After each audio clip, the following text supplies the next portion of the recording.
You ready? I am. All right. I'm going to get in trouble by probably the whole coaching industry for this conversation today.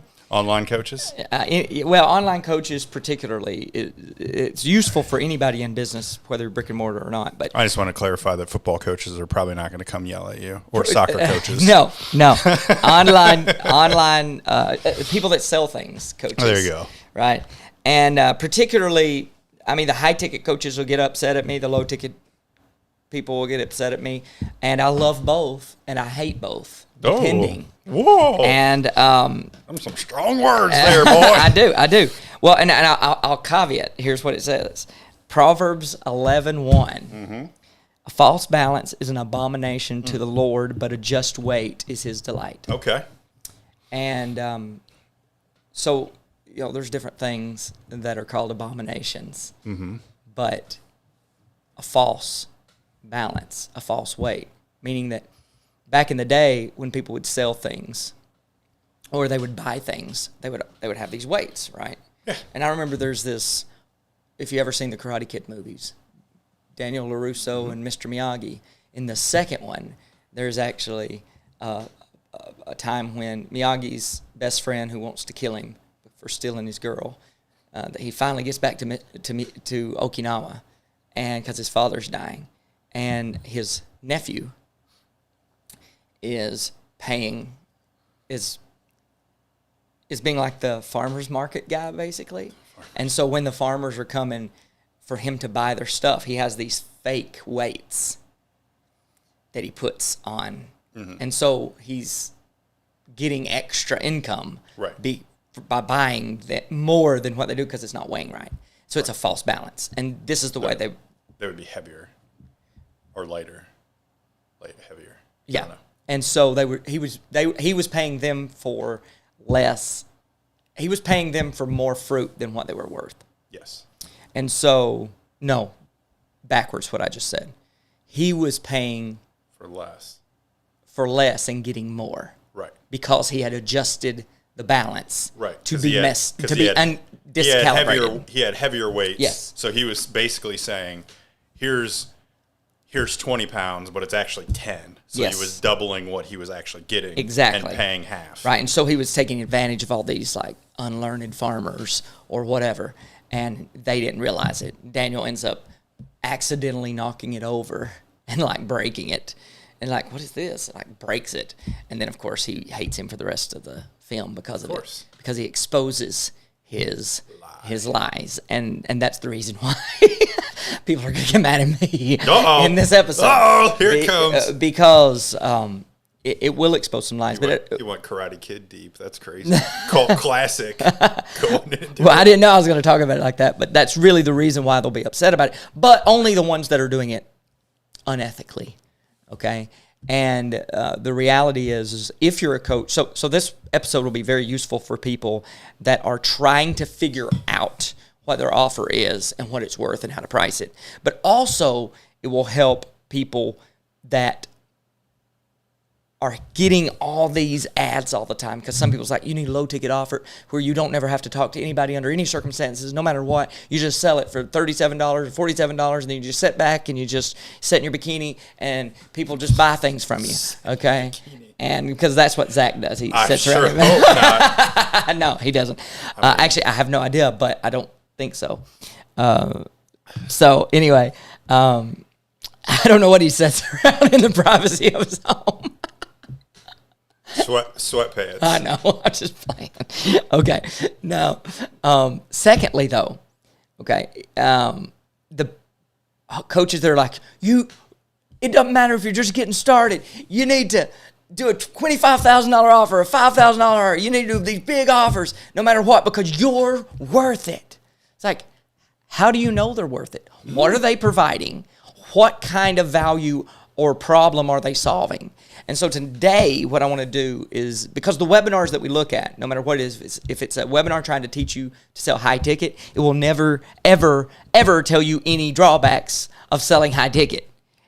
And it will never be focused primarily on the good of the client that you're selling to, but their goal is their client, which is you Hopefully you watching the webinar. And so they are then selling you an idea that will then, of high ticket, for example, which will then give you the motivation and the feel-goodness-y-ness and the feel-goodiness of wanting to then buy their high ticket offer.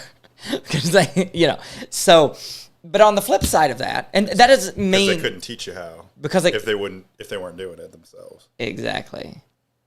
And so, and there's lots of coaches like that. That doesn't mean that everyone selling high ticket things are not worth it or not good. Sure. That's not what I want to be very crystal clear about that. I am a high ticket buyer. I have bought lots of high ticket offers.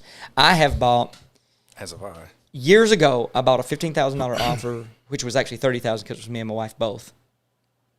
And then this was when I didn't have any money. And then I bought a $24,000 offer. I think I ended up dropping out at about $18,000. And then I bought a $55,000 offer. And then I bought another $18,000 offer, another $10,000 offer before that I forgot about. And I bought most recent an $18,000, and then another $50,000 offer, and then and I repitched the second $50,000 offer for the people on just quickly because I really believed in the offer and they hadn't sold out. Right. Sold them out there, and then most recently we bought another $12,000 offer, I think it was. And the point is I'm saying this from the position of someone that is not against high ticket offers. Oh yeah. I only say that. One of the main reasons I say that is because I want people to understand that I'm not saying all high ticket offers are bad. In fact, this is the reason why you're not going to hear this on the webinar. There's a reason why I wanted the title to be. Very good. I'm just saying for the audience, reason why I'm wanting the title to be what you won't hear on a webinar is I'm going to talk about all the goods and the drawbacks. And we'll go back and forth on this a lot because I know you have some strong feelings around this too because you've bought a lot of high ticket offers as well. Not quite as many as you, but I definitely have, a couple of 10s, a 40, and then a whole slew of $1,000, $2,000. Not that that's necessarily high ticket. Well, it depends on your frame of reference, right? It does. Because I bought quite a few $1,000 compared to offers what, as well. And then lots of, anything under $2,000 and, $2,000 to $500 range. Oh, wait, there was another $25,000 offer in there I forgot about. I just remembered to be a consultant over something. But I got access to quite a few larger ticket ones too. So I do think there's you're right. I do think there's a lot of value in a lot of them. Not all of them. Not all of them. Not all of them. Not all of them. And I can't say that all of them have the appropriate amount of value, if that makes sense. So it's not that they don't have value. Would I consider it quite that high? That's hard to say. So exactly. And on the flip side of that, you have low ticket offers. And there is legitimate annoyance with low ticket offers, and there's legitimate praise to speak for low ticket offers. And I'm using the low ticket offer in my mind somewhere going from $5-10 to up to probably around $500, and like $500 to $2,000 or $3,000 is kind of mid-tier offer, and then $5,000 above is high ticket offer in my mind. And there's definite. I would agree with that. You would roughly. That's where I'm at. Yeah.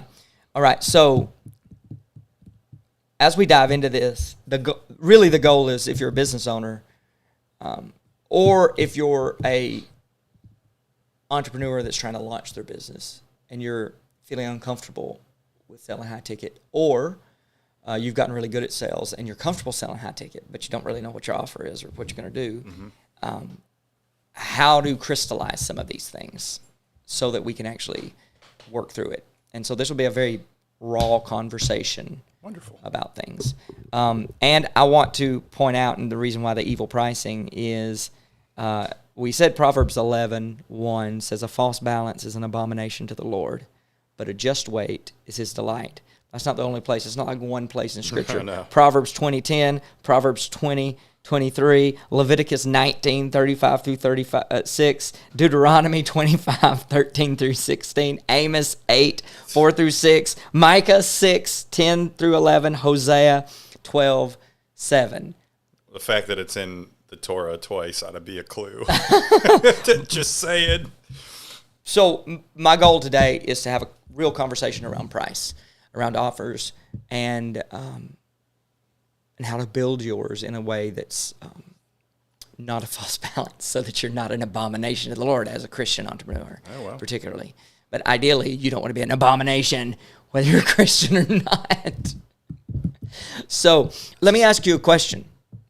What is something that you know in your experience, because you've worked very closely for a long period of time with someone that primarily works in high-ticket coaching? Okay. And so with that, what are some of the things that make you the most angry, and the things that people believe about them that are not necessarily true?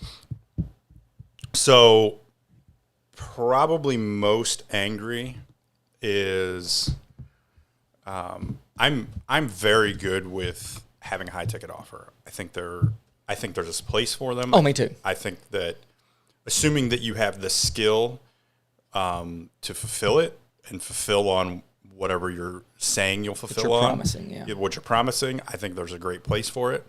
I think for me, one of the things that I think comes in for high ticket, my opinion, and is necessary, is a qualifier, right?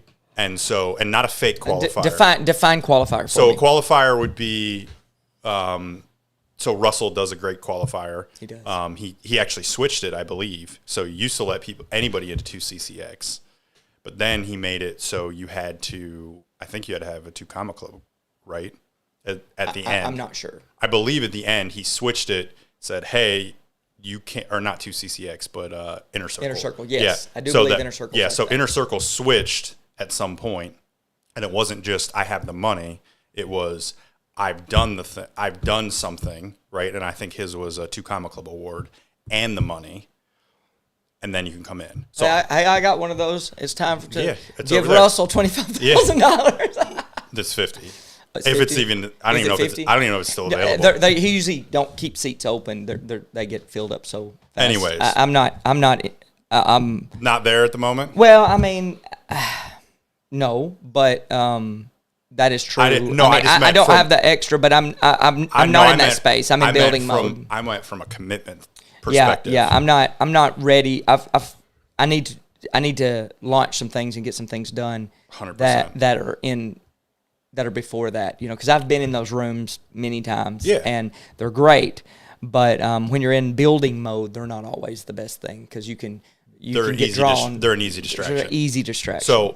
So anyways, going back to my opinion on it. So that's probably my biggest thing. I think there has to be some kind of qualifier that's a legit qualifier, right? Mm-hmm. So, and whatever that looks like for the business, that makes sense, right? You should have some kind of parameters because what inevitably will happen is you will find a brand newbie with money. Yep. Right? You will run across that person, and it's not that they can't get value out of it, but there's less chance of the amount of success that you're promising.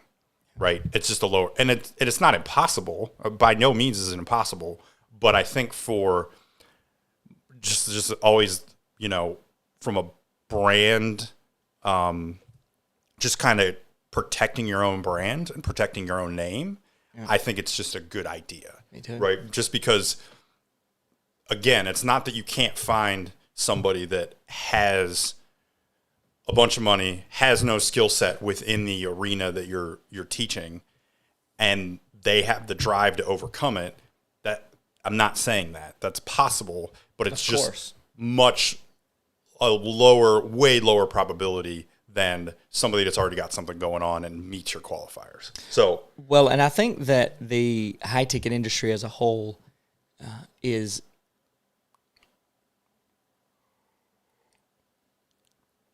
built off of two things that cause it to feel more successful than it is. Is number one is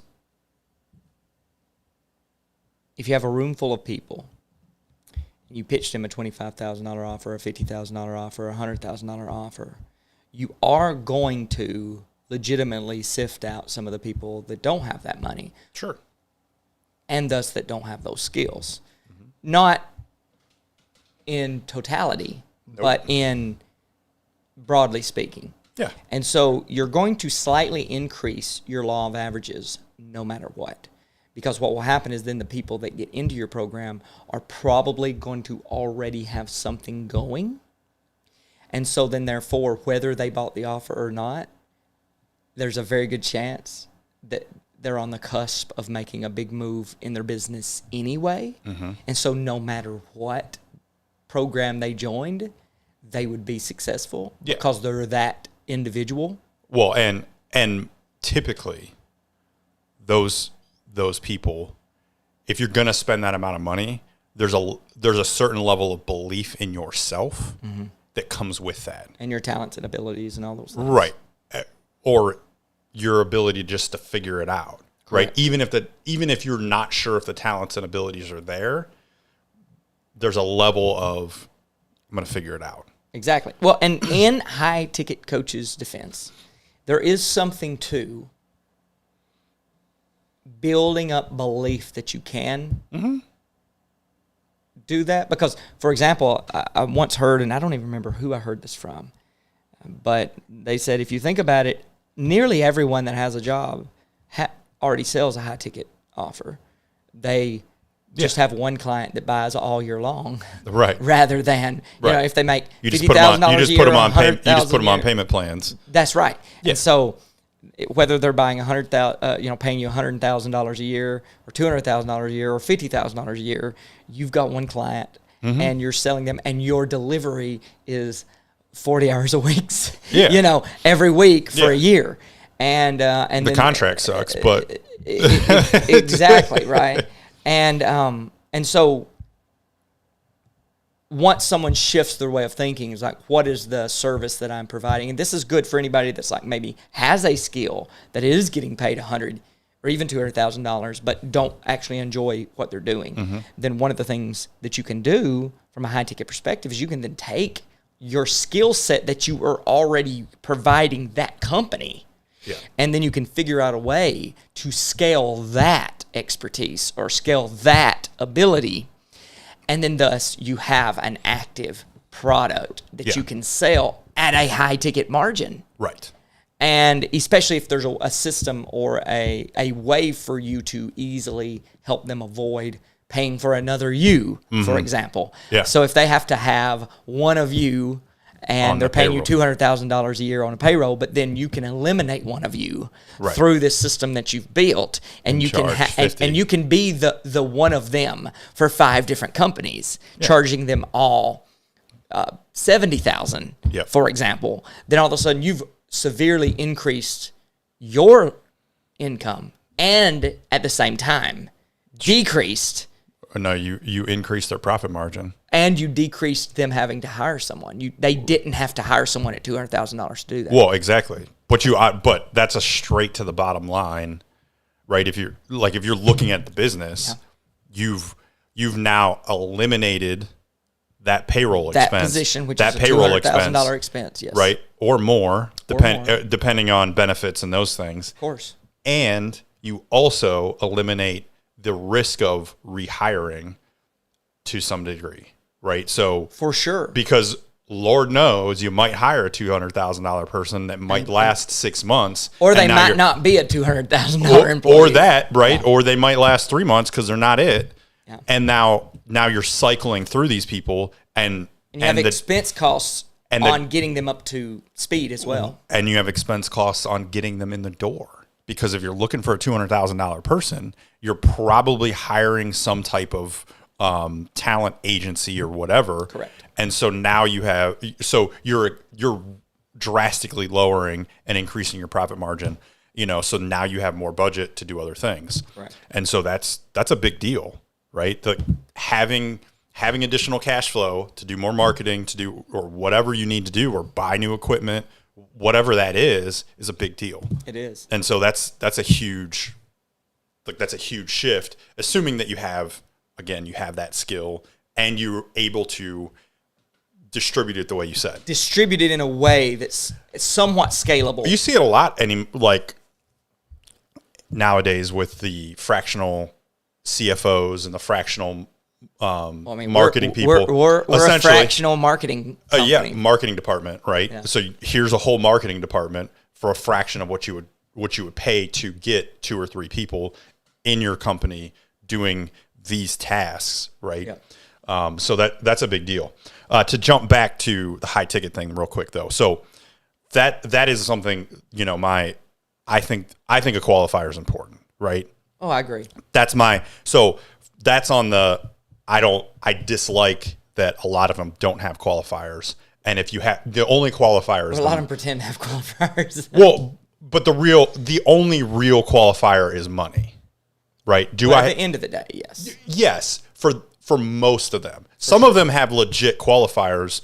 Hey, if your business isn't doing X amount of dollars in revenue per year, you can't come in this room, right? That's a legit qualifier. And I believe that those are more necessary because it also helps increase the level of the room. Yes. Right. So that you're not having some of those people that are not quite as up to speed as the other people, because it's not that they're not capable of getting there, of course, but there's a potential that they may monopolize the questions and the time that is dedicated to the group. Well, and the reason that's so important is because when that group is there together and they all are all earning a certain amount, their conversations and their problems tend to be similar in nature. Exactly. And so it actually increases, let's say it's a live event, for example, or a group coaching.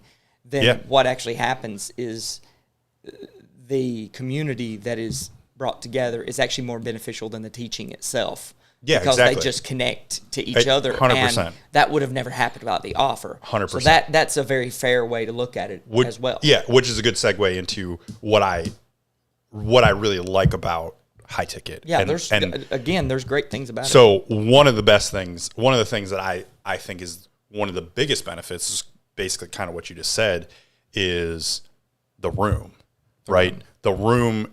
So assuming, and I would, for me, an in-person thing now of being in the space longer and have done some things and paid for multiple high ticket things, an in-person in a room event to me would be an important part. I would want that in a high ticket offer, right? Because I know that I could go and meet somebody and we could do a deal together.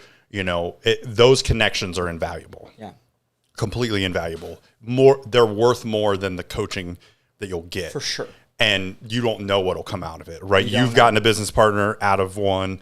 You've gotten about a 2. I got 2 business partners out of it. Right? And we've gotten multiple business partners and, really good connections out of some of them and things like that. And I mean, and to be honest, some friends that we've kept in contact with for years now. Yeah. And rarely see in person. Yeah. I feel like we met because we both bought an offer. Yes. At the end of the day. Yeah, no, we did. And we've met a bunch of other people because of it. And so now you have all these connections that you wouldn't have made without being in that room. Especially within a different type of community too. Well, yeah, because the reality is like go to church, go to whatever, go to your kids' sporting events, go to those things. Unfortunately, we are in the vast minority, right? Rarely do I meet somebody else that has any idea what digital marketing and Really, internet marketing coaching. in general. Marketing in general, yes. Most people think that marketing is advertising. Yes. It's just putting things on billboards. Yeah, exactly. It's what they think it is. They conflate the both, or both of those things. But just to even to attempt to explain it is exhausting. Well, it's almost because they don't have a dictionary for it. No, they don't have a place for it. There's a difference between closing. There's a difference between sales. Huh? There's a difference between marketing. There's a difference to advertising. Even within advertising, it's what level of awareness of the customer are you using words to communicate. All those There's a difference in copywriting. All those There's a difference in so many different nuances. It's in the same way of any other field. I was going to say, a mechanic. Yeah. You know, there are so many tools that a mechanic's going to have, and then so many different types of mechanics as well within the field of mechanics. Oh, yeah. But if you just look at, say, an auto mechanic, you know, the number of different parts of an engine that they are intimately aware of, and the specific, like an oil ring wrench to remove an oil filter.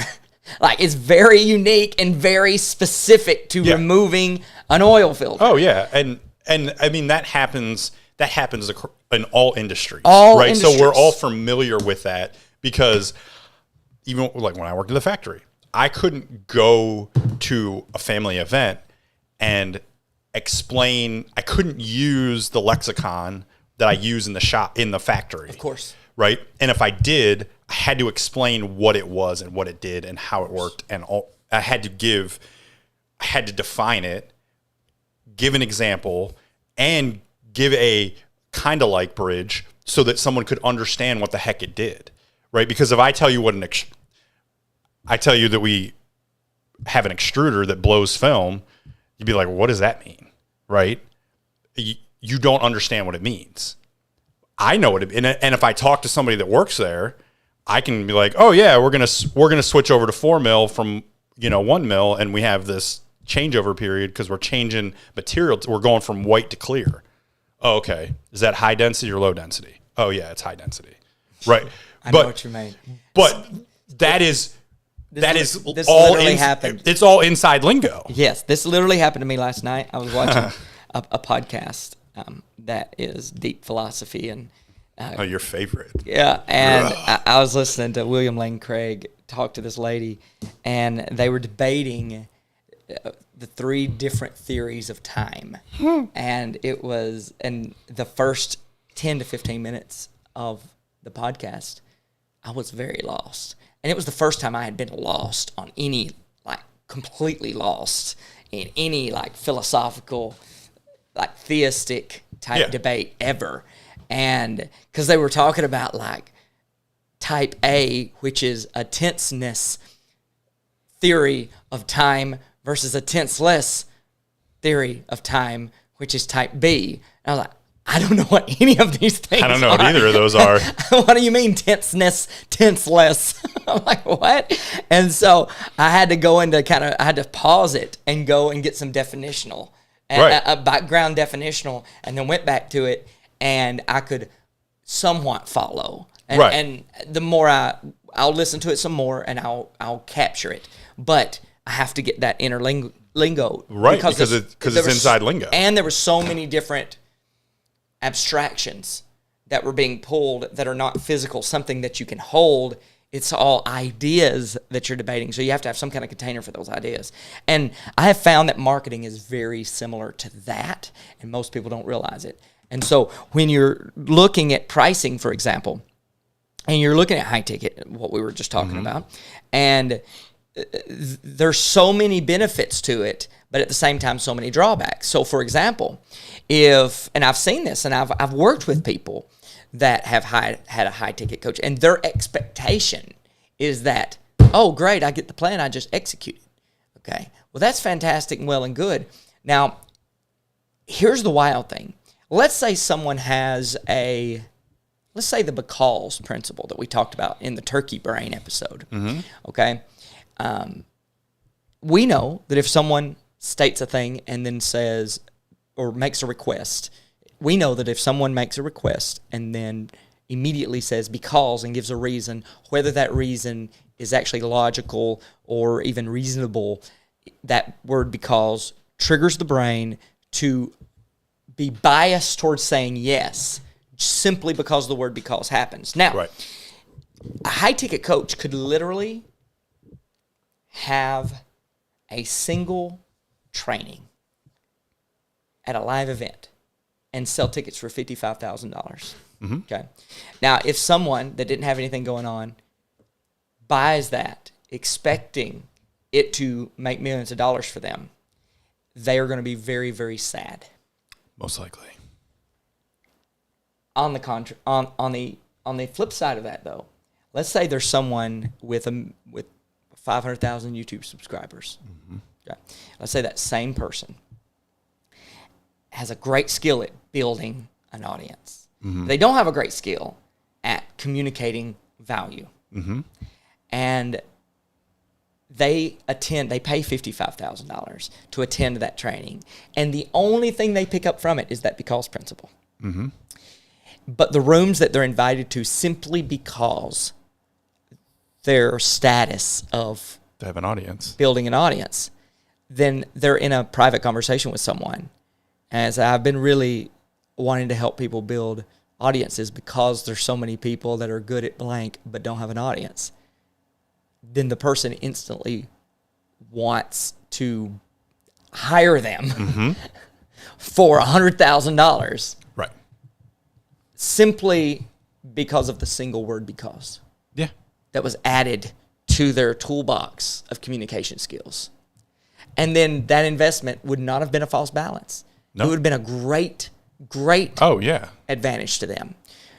But on the flip side, it would have that same offer. And this goes back to your qualifying.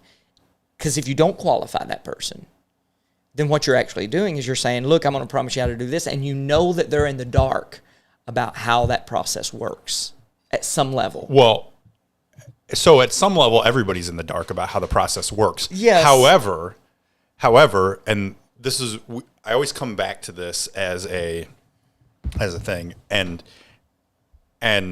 young employees will get frustrated about it. I've had employees getting frustrated about this, right?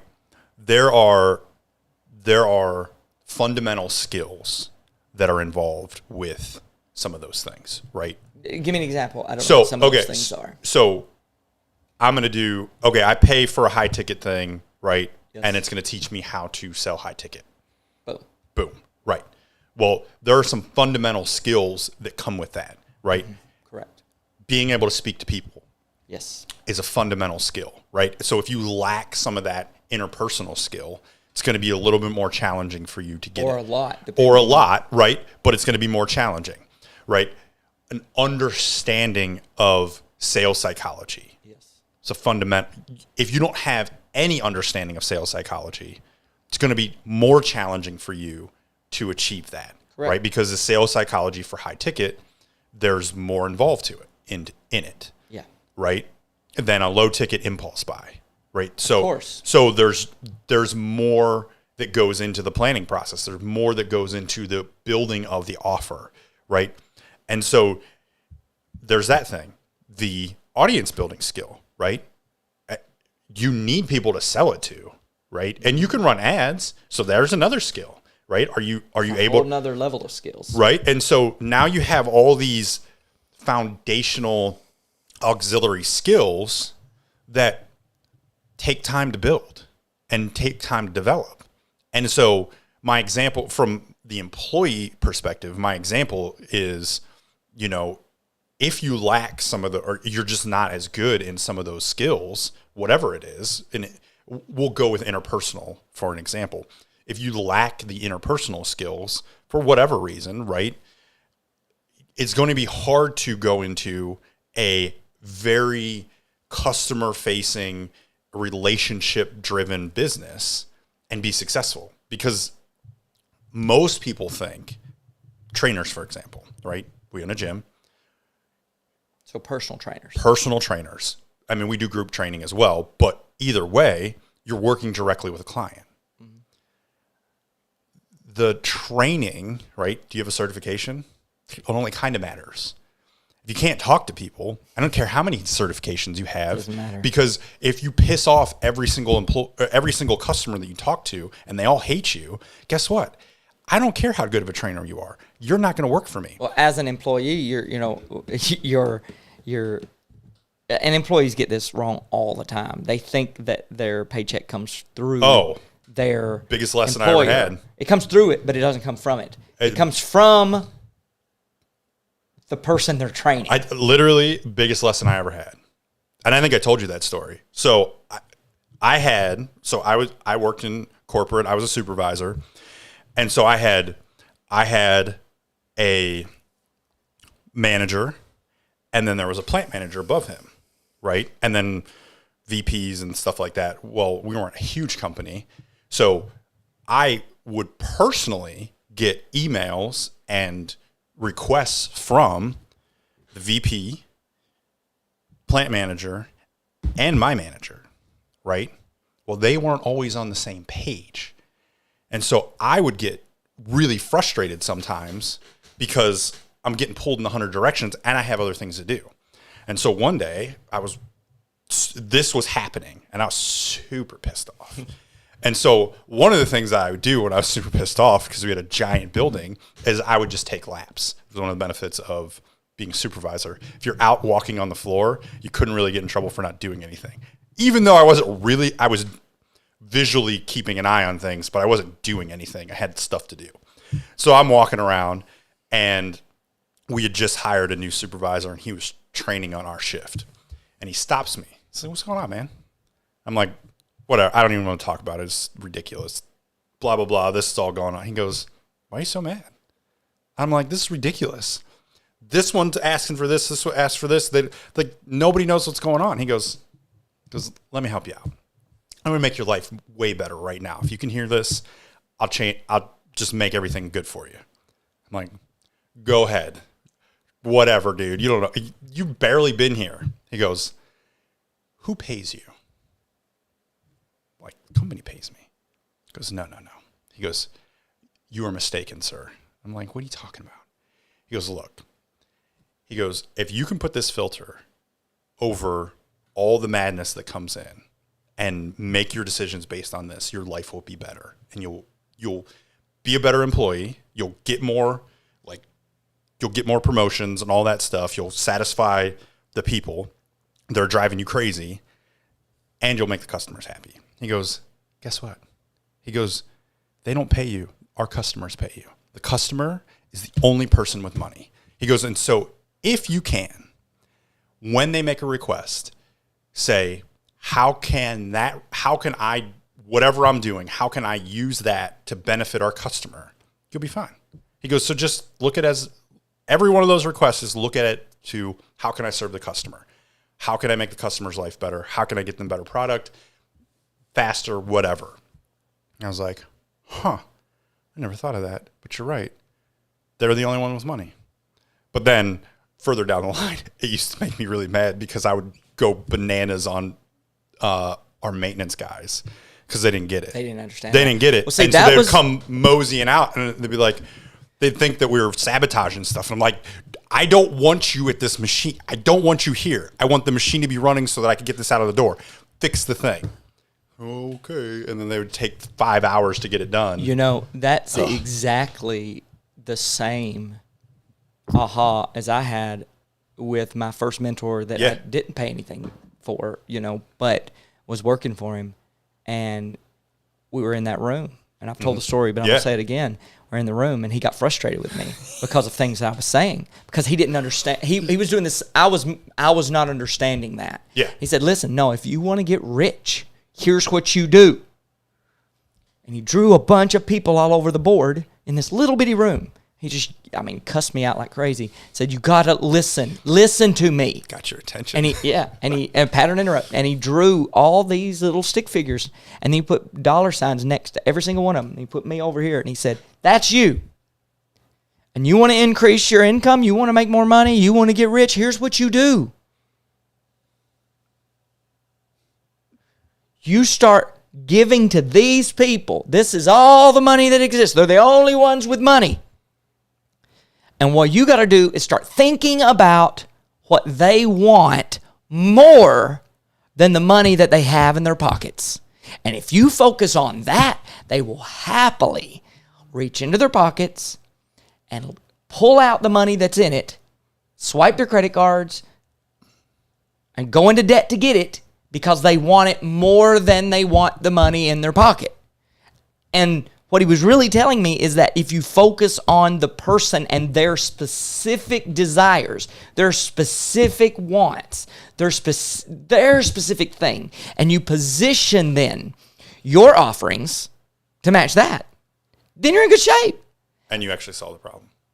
And you actually sell the problem. And you actually then provide a solution to the problem. So let's backtrack. We're going to get a little into the weeds on this. And so for some people, this is not going to be the right episode, but for some people, it's going to really eat it up.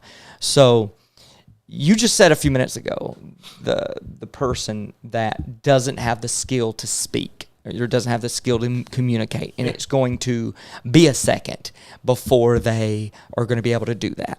Okay. Now, as a coach that has a great ability in communicating, if you are that, and you can teach them those things, then your offer should be around that. And every module and every course and every tool and every book that you write should be in equipping them to take the skill that they have and then wrap it in a way to communicate it and package it in a way that is most beneficial to where their pile of cash is, which is their audience, because their audience is the only one with money. The problem I see with most of the high-ticket coaches is that's not what they do at all. They promise that all these things are going to happen and that you can just sell a thing, and they teach them how to get someone to empty their pockets, but do not teach them that they have to then make sure that they provide the service that is actually going to get their customers the money in their pockets. Otherwise, what ends up happening, and I've seen this across as the high-ticket industry boomed and really had its heyday, because it's kind of on the downtrend now, but when it really had its heyday, based on what I can see, it seems like it, yeah. And the reason why is because it was a bunch of salespeople selling a bunch of people how to sell things that didn't exist. They're selling buckets of steam. Buckets of steam. And the thing is it's true that if you do this, people will trade you money for it. But you have to hand them something back in return that's worthy of that money. Otherwise, it's a false balance. And so people got a really bad taste in their mouth buying high ticket because of that. Yep. That's the reason why it got a bad rep. And because a good name is rather to be chosen, right? And so you see all these high-ticket coaches that are now struggling, or some that was on the top of the mountain and are crashing. And the reason why they're crashing is that, because it's not that high-ticket is bad, but that's a thing a webinar won't tell you. Mm-hmm. They can't. No, because then they won't sell their thing. Right. Because not everyone is right for high-ticket yet. Yeah, you could get there. You can get there. For sure. Probably. I'll say probably because it depends on what your skill set is as well. Well, I would. But I get what you're saying. You could get there if that is what you're going to work at. Yes. Now, whether you're called to work at that and whether you should do that is that's a different conversation. That is a different conversation. But it is important in it. Yeah. Right? Yeah, for sure. Because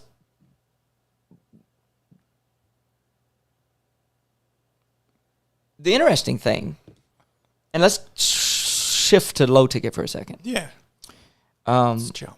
One of the things about low ticket that I love, and from a sales perspective makes it really nice, is $37 offers, for example, are, if you can be hyper specific in the promise, you're going to get this if you give me this, and it's halfway big enough. If here's how to make $1,000 in 3 days, it costs $37. And if it really fulfills on that promise for a percentage of the people, it's going to go crazy. Yeah. And so if it's not a money-making offer, but it's here's how to reverse type 2 diabetes in 3 days, $37. Okay, great, fantastic. Right. People will buy that. Yeah. They have to believe it, see some testimonials, because otherwise they're going to just believe you're a charlatan. But if you actually have the skill and it will actually work, if you have a system, if you have a system for it, it's fantastic. And I think the biggest thing with coaches that are trying to sell low ticket is they think that the information is what people need, and it's not the information that they need, because the information is free everywhere, all over, on YouTube and everything. Yep. What they have to sell, and this is low ticket and high ticket both, is the application of a series of information, a collection of information, or rightly ordered in a way that is like instead of it being like a puzzle, it's like it's a roadmap, and it's a step-by-step guide. And that's really where things are going to move more and more, I believe, with the rise of AI, is individuals helping people fit into a model that is working and focusing on their habits and disciplines that will allow them to execute that given their circumstances, right? Like how a truck driver can start his own business and retire from truck driving.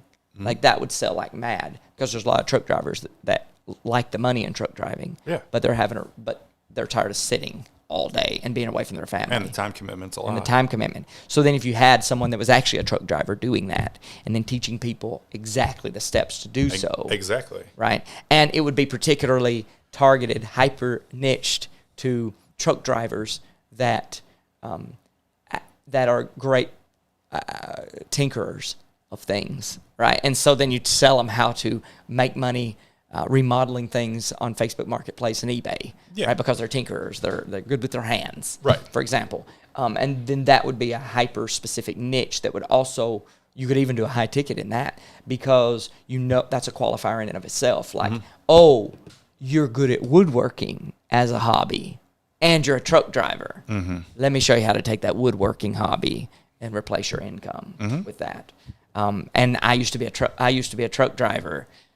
This is what I used to do. And I did mechanic work, and woodworking is very similar to mechanic work. And here's the pattern that I used to do that. But going back to this low ticket thing is, most people are very used to making $5 to $50 decisions. Oh yeah. On a daily basis. Oh yeah. You go to the store, you buy a shirt. You go to the store, you buy shoes. You buy underwear. You buy socks. You buy a cantaloupe. You buy fast food. Buy a couple of packs of ground beef. You buy you have 2 or 3 people in the car with you. Go through the fast food window. Go out to dinner. Everybody's used to paying between $0 to $50 for something. Probably up to $100 now with inflation. Probably for sure. But that's, one of the things I talk about a lot is how the food industry does this. So the food industry takes a single potato and chops it up, okay, and sells 12.5 ounces of potato in a bag with some flavoring on it, cooked in a bunch of oil. And that might kill you. They sell it to you for $5, for $4. I actually pulled up Walmart, and it was like barbecue Lay's potato chips. It was on sale for $4.49, I think it was. Yep. And then the $4.69, I believe. And then the 10-pound of potatoes. So that's not even 16 ounces of chips, but 10 pounds, 160 ounces, I think it is, of it's 160. Yeah, potatoes. Yeah, because 16 times, yeah. So 160 ounces for $4.47. So 10 pounds of potatoes raw versus 12.5 ounces for 10 cents more or so. And so, but what did they do? So how in the world does a potato company sell one thing that's only 12 ounces that's consumable and get them to pay the same amount for it as they could get for 10 pounds of the exact same product, right? For 10 times as much. Same raw material. Same raw material. Like, how does that work? Well, and this would be useful for any coach if you take this potato example and you apply it to creating an offer of any kind. So what do? Well, first of all, they make it tastier than what it would have been to begin with. Mm-hmm. Number one. Number two, they make it more convenient, because when you have a raw potato, people don't typically gnaw on raw potatoes. And so usually they cook them. And so you take that out of the game. There's no cooking. Mice will, though. Right. Yeah.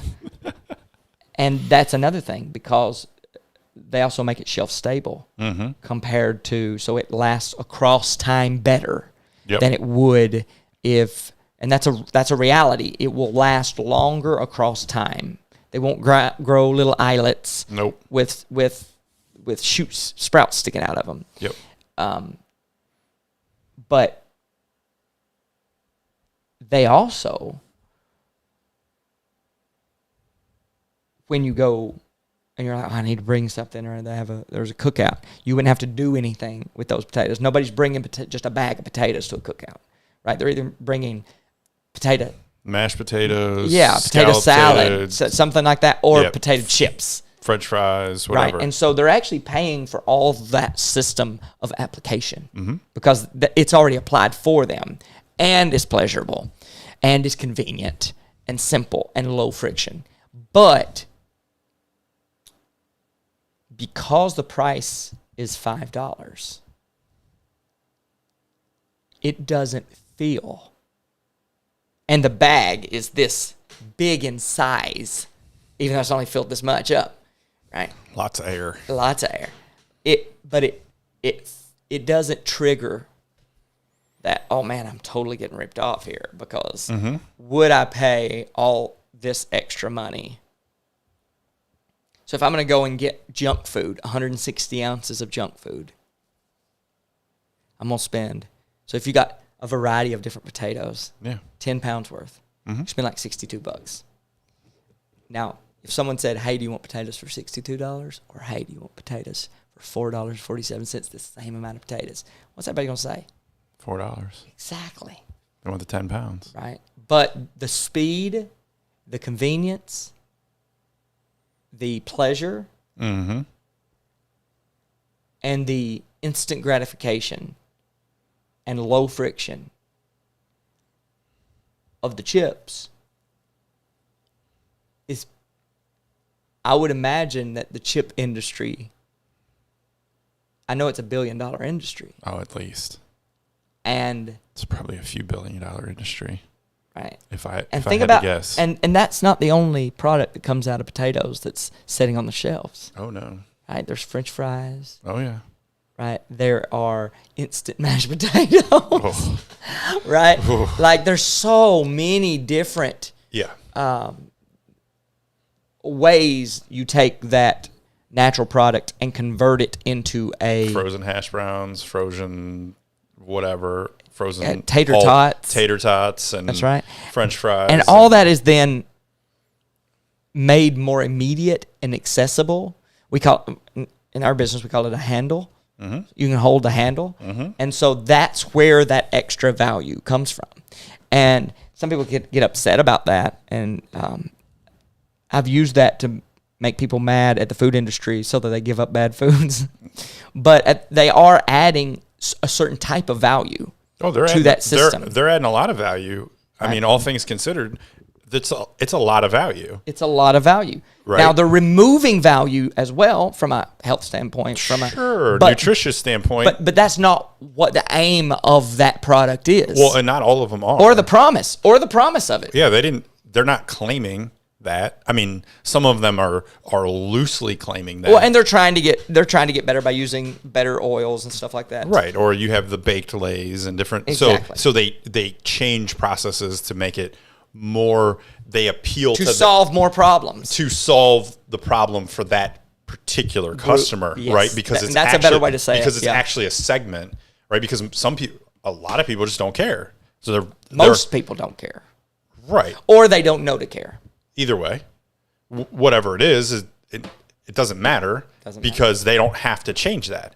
But that's why you see food trends change, right? And you'll see a company breach a niche of a market. Yes. And then you'll see the big companies follow suit. They're usually a little later to the game, and they don't pick up as much of the market share because, if I had to guess, people like me don't trust them. That's true. Right? But then, so they have a way around that actually in the food industry, and you know this. I already know what it is, and they drive me crazy. They purchase the company. I know. And they make an offer for that company that's larger than that company can reasonably refuse. Oh, I know. Because it's happened to brands that I like. Oh, me too. And unfortunately, I usually stop buying those brands if I know about it. Yeah. Right? And it's almost impossible to know about it because it just happens so quick. It's not impossible to know about, but... Well, it's not impossible. I said it's almost impossible. Almost impossible. Right? Because it happens so fast and so easy, it's hard to... You know the one that used to drive me crazy? What? And it happened a lot. So I used to drink a lot of craft beer. That's fine. That's fine. It's okay. I wanted to, man. When I was a songwriter in Nashville, like I wanted to, because everybody's sitting around drinking, and I here's beer, I'm like, this is so awful right now. It's like, I wanted to like it. Anyways, so when I used to drink craft beer, I really liked the microbrews, right? And so you have these small mom and pop places. Yes. Well, there were places you would not know unless you read the packaging that a lot of those would start to get bought out by Anheuser-Busch, some of the bigger companies. Yeah. And so there were some that I knew at one point were really good. And then you start to see them, if you're reading the packaging, like I often do, you'll see Anheuser-Busch, distributor or whatever. Well, they do that with egg companies too. Oh, I know. A lot oh, yeah. Eggs. I mean, those things are crazy when you get into those things. And then it's like, even if it tastes good, I'd be like, sorry, I can't support that. And here's the deal: it's a layup for both the small company and for the large company. Like, I don't blame them for it, really. Oh, I don't blame because them. like, take the craft beer example that you use, these microbreweries, right? The big companies already have all the distribution centers. They already have all the different bottling facilities. They have all the infrastructure needed. And the one thing that they don't have is that they already have an oversaturated market of their branding. Mm-hmm. But then people like new and exciting and novel things. So these microbreweries pop up that are also geographically bound and because they're local, they have an advantage over large bottling companies, right? And so then if they just can pick up that brand quietly, the microbrew entrepreneur or originator can, like it's worth more to the big brand than it is to the local brewery because they won't make...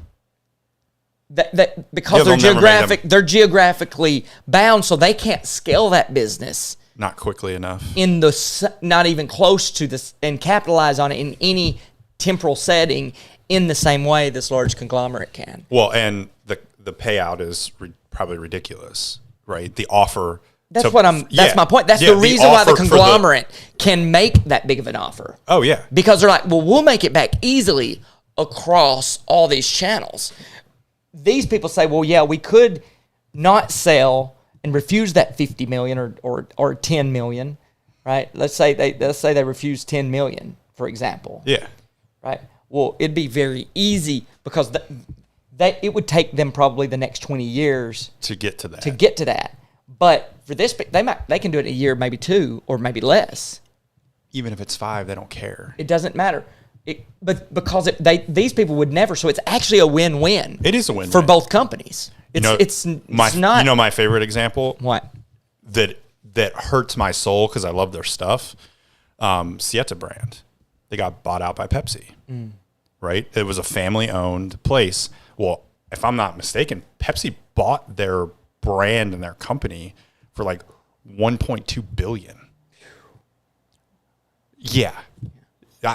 I can't be mad that you sold. I'm mad that you're sad. I'm sad that it happened because I loved your brand and I loved your commitment to your ethos and your standards, your values, and all those things, and where it came from. I love all that stuff, and Pepsi doesn't share that. They just don't. They're not going to, and they probably maintain it for a while, but over time it will most likely they'll slowly chip away at some of it, right? Yeah. That's obviously my opinion. I don't know if they will or not, but that's what I expect, because at some point it will be about the pennies and more profit for each pack of tortillas or whatever, each bag of chips. But I also can't blame the company that sold $1.2 billion. Okay. Like, the next 3 generations do not want for money. You don't have to worry about it. You can go do whatever side projects you want. I mean, $1.2 billion, it's not even conceivable amount of money. It's so ridiculous. It is. It is is ridiculous. You know, I'm sitting here thinking about going back to our high ticket versus low ticket in general, because some people should definitely charge high ticket depending on what they do and depending on their infrastructure. Because let's take that bottling company that we just talked about, that craft beer example. Sure. That's a high ticket sale. I'll sell my business for $5 million or $10 million or whatever. And that's a high ticket sale. But it's a win-win for both parties. Yep. But the number of people good for that offer, or that offers for, is very small. Mm-hmm. Because there's only a handful of large conglomerates that has all the skills and distribution channels necessary to actually scale that thing. Right. And so it's only worth $5 million to them. It's not worth $5 million to almost anyone else. Right. And that goes back to what we're talking about when we're talking about qualifiers. Yes. It comes back to qualifying, because if you're going to be ethical at charging high ticket, then you need a clear outcome promise and a system to get there for a specific type of entrepreneur or a specific type of business. Because it doesn't have, it can be business to business. It could be, I'm going to sell. I make an offer that I have a friend that or a acquaintance / friend that we met in a high ticket coaching program, and he had he has a company called Mr. Car Shipper, and he has like 2 or 3 companies. One of them, and he was already doing well, but he was trying to scale. He was trying to use funnels to scale, and we was in 2CCX together. Russell Brunson's 2CCX, and he was. We were sitting at lunch one day, and during one of the events, and I was like, "What are you doing?" And we met and we talked and stuff, and I had brought my dad with me, and Jerry was like, I have a company where I ship cars called Mr. Car Shipper. I was like, that's a freaking cool business. He said, I also have a company that has LED billboards on trucks. So really, I was like, how do you get business for that? And he said, well, I call up everyone on the phone every time there's an event in an area. So I'll call Pepsi, or I'll call these big companies and be like, hey, would y'all like to advertise on my trucks during the Taylor Swift concert that's happening in Florida or whatever? And they're like, yes, we do. Absolutely. So he then sold these contracts. And I said, oh my gosh, man, you have the best. Because he was trying to figure out how he could merge that very seemingly physical business into a way to reach out more people digitally and build a funnel to build a system around some of these things. So it wasn't so like this. And I said, oh my gosh, you have the best top of funnel I've ever heard of in my life. I said, Jared, do you realize that you could literally build funnels for companies for their product and give them the opt-in for free, or sell them the opt-in and build them funnel on the back end, or negotiate a equity deal or whatever. And I said, you could literally put on a billboard, hey, go to this website and put in your email for your 20% off discount or whatever at blank. And they're out everywhere. And what he actually did is he used that idea to get his first 2 Comma Club award. And I didn't know that until like a year or two later. He's like, oh, man, thanks for that idea. That got me my first 2 Comma Club award. I was like, really cool. That's awesome. But I was like, I need a testimonial for that or something. Right. But but what he did, it was great. Because he had this car shipper company. He went in, so brilliant. He goes in and he goes to all these dealerships and say, hey, I'll build you a sales funnel that gets people into your dealership, and I'll put your dealership on my trucks, and I'll drive them around. Because there was a lot of times, because he was trying to make money with his trucks when it wasn't an event, just random. Yeah. Right? So I said, here, you have your people drive your trucks around, and it gets people into the door. And then once they go through the process and then they ship their car, who do they use? You use your other company you make a contract to ship the car. And he went through that whole process, and he did that. And that's it was awesome. just, it's so cool. But that's a great high ticket product. Of course. Because it's very niched, very hyper specific. Because what's a dealership's problem? Well, they're also geographically bound as well. Right. And so how can they extend, if they have unique cars that they've got in on trade or whatever, they can get them online, and then they can bring them in. And then, of course, how do they then get the car there? Don't worry, y'all don't have to worry about figuring out how to ship it. We've actually rolled that into the deal, so you don't have to worry about that. We're giving you that as a bonus. We're giving you free shipping to your house, whatever it is. Whatever.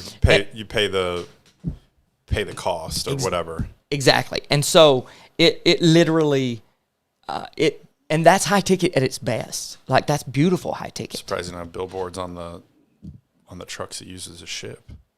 He probably does. He should. He probably does. I don't know if it's. I don't know. The only thing is, I don't know if you're actually allowed to do that. Oh, I think he got his. I don't know. From a highway perspective, that would be my only thing. I hadn't talked to him in a while, but he really grew his company big time after that, because he has like 3 different companies. He really grew them. And to the point where I think he got the 4C award. I may be wrong about that. Okay. That's but cool. I don't know what funnel. I don't think it was the same funnel that we talked about. But I may be wrong. I don't know. I hadn't talked to him.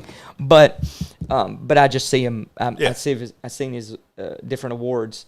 But that's not a false balance, because that is actually giving someone real value that's actually providing them something that wouldn't have before.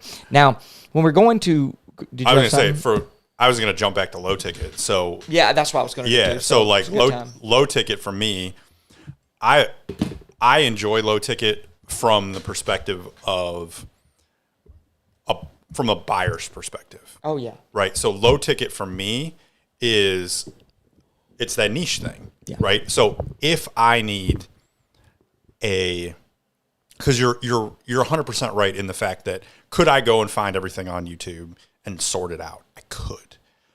But my main reason for purchasing a low ticket is because my assumption is you're solving that problem for me, or whatever it is. I need some technical help, or I need the ins and outs of something, and it's scattered in bits and pieces across YouTube and ChatGPT and other forums and all this stuff. And it's a time-consuming pain in the butt to gather that information. Yep. But for $30 or $50 or $100, if you condense that, gave me a nice, clear step-by-step, and also pointed out some of the pitfalls and easy mistakes that you would make going along the way, I'm in, especially assuming that you actually solve the problem. Now, if you don't solve the problem, now we have an issue. But that's not my typical experience. I experience that more on, I would use Udemy for low ticket stuff, because it's kind of like a big platform for that. And you would run into that a little bit more, but it's usually $10.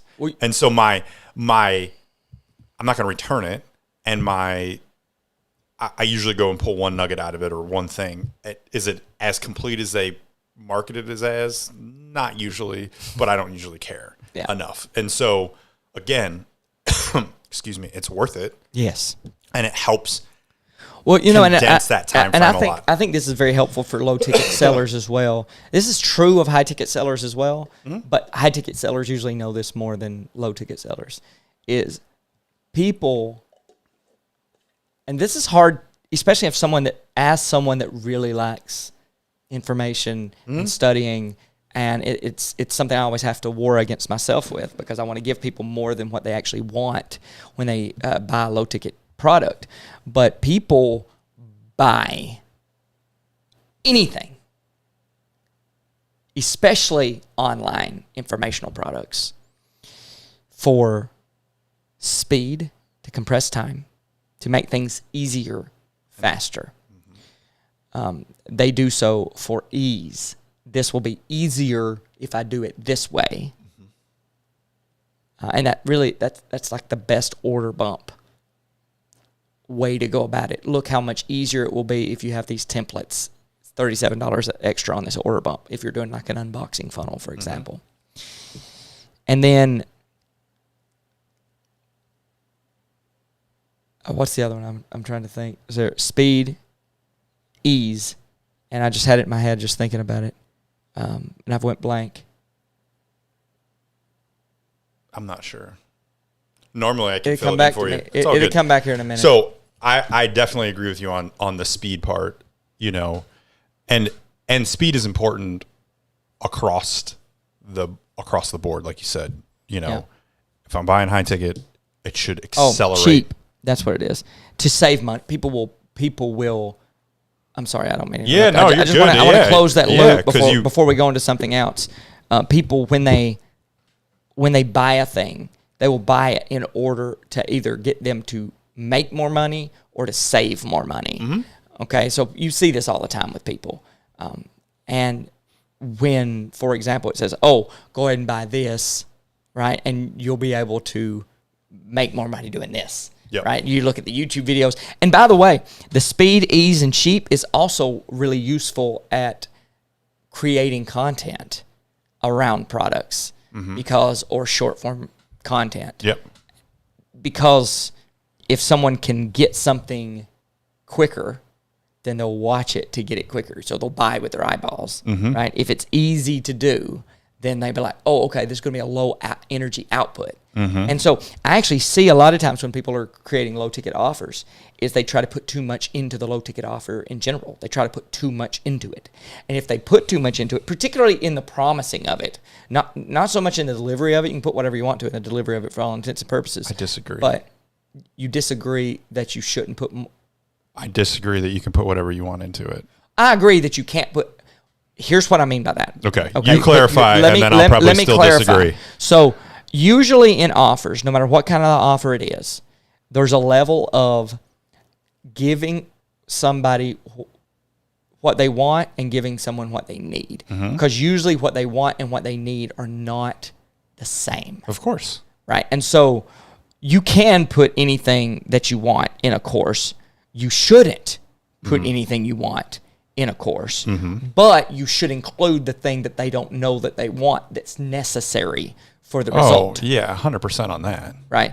And so, but you don't always, especially when you're communicating what they get in a thing, you don't want to say, I've run into this a lot of times, different times, is, we've had a 5-day challenge for years and for weight loss in a company that I'm involved in. And I have built the offer over 6 years. We kept on including new things because other people, the people that was with us, is in year 2, year 3, and they kept on needing more stuff. So we just kept building new stuff, and we know that it would help the new people. But then as we actually, and I'm just drawing here to keep my head wrapped up, by the time the offer gets here, there's so many items saying you'll get this and you'll get this and you'll get this and you get this, it actually then feels harder to implement than the promise that you're making it to make it easier. And so it's often better, especially with a low ticket offer. Yes.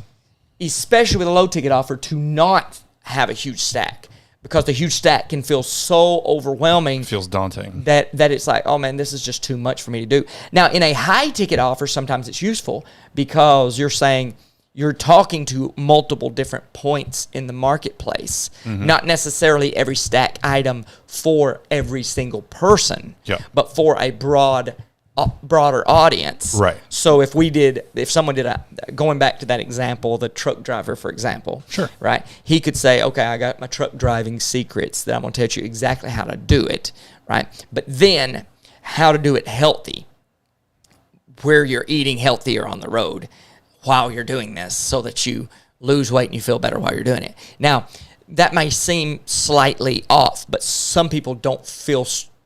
A lot of truck drivers often get way overweight.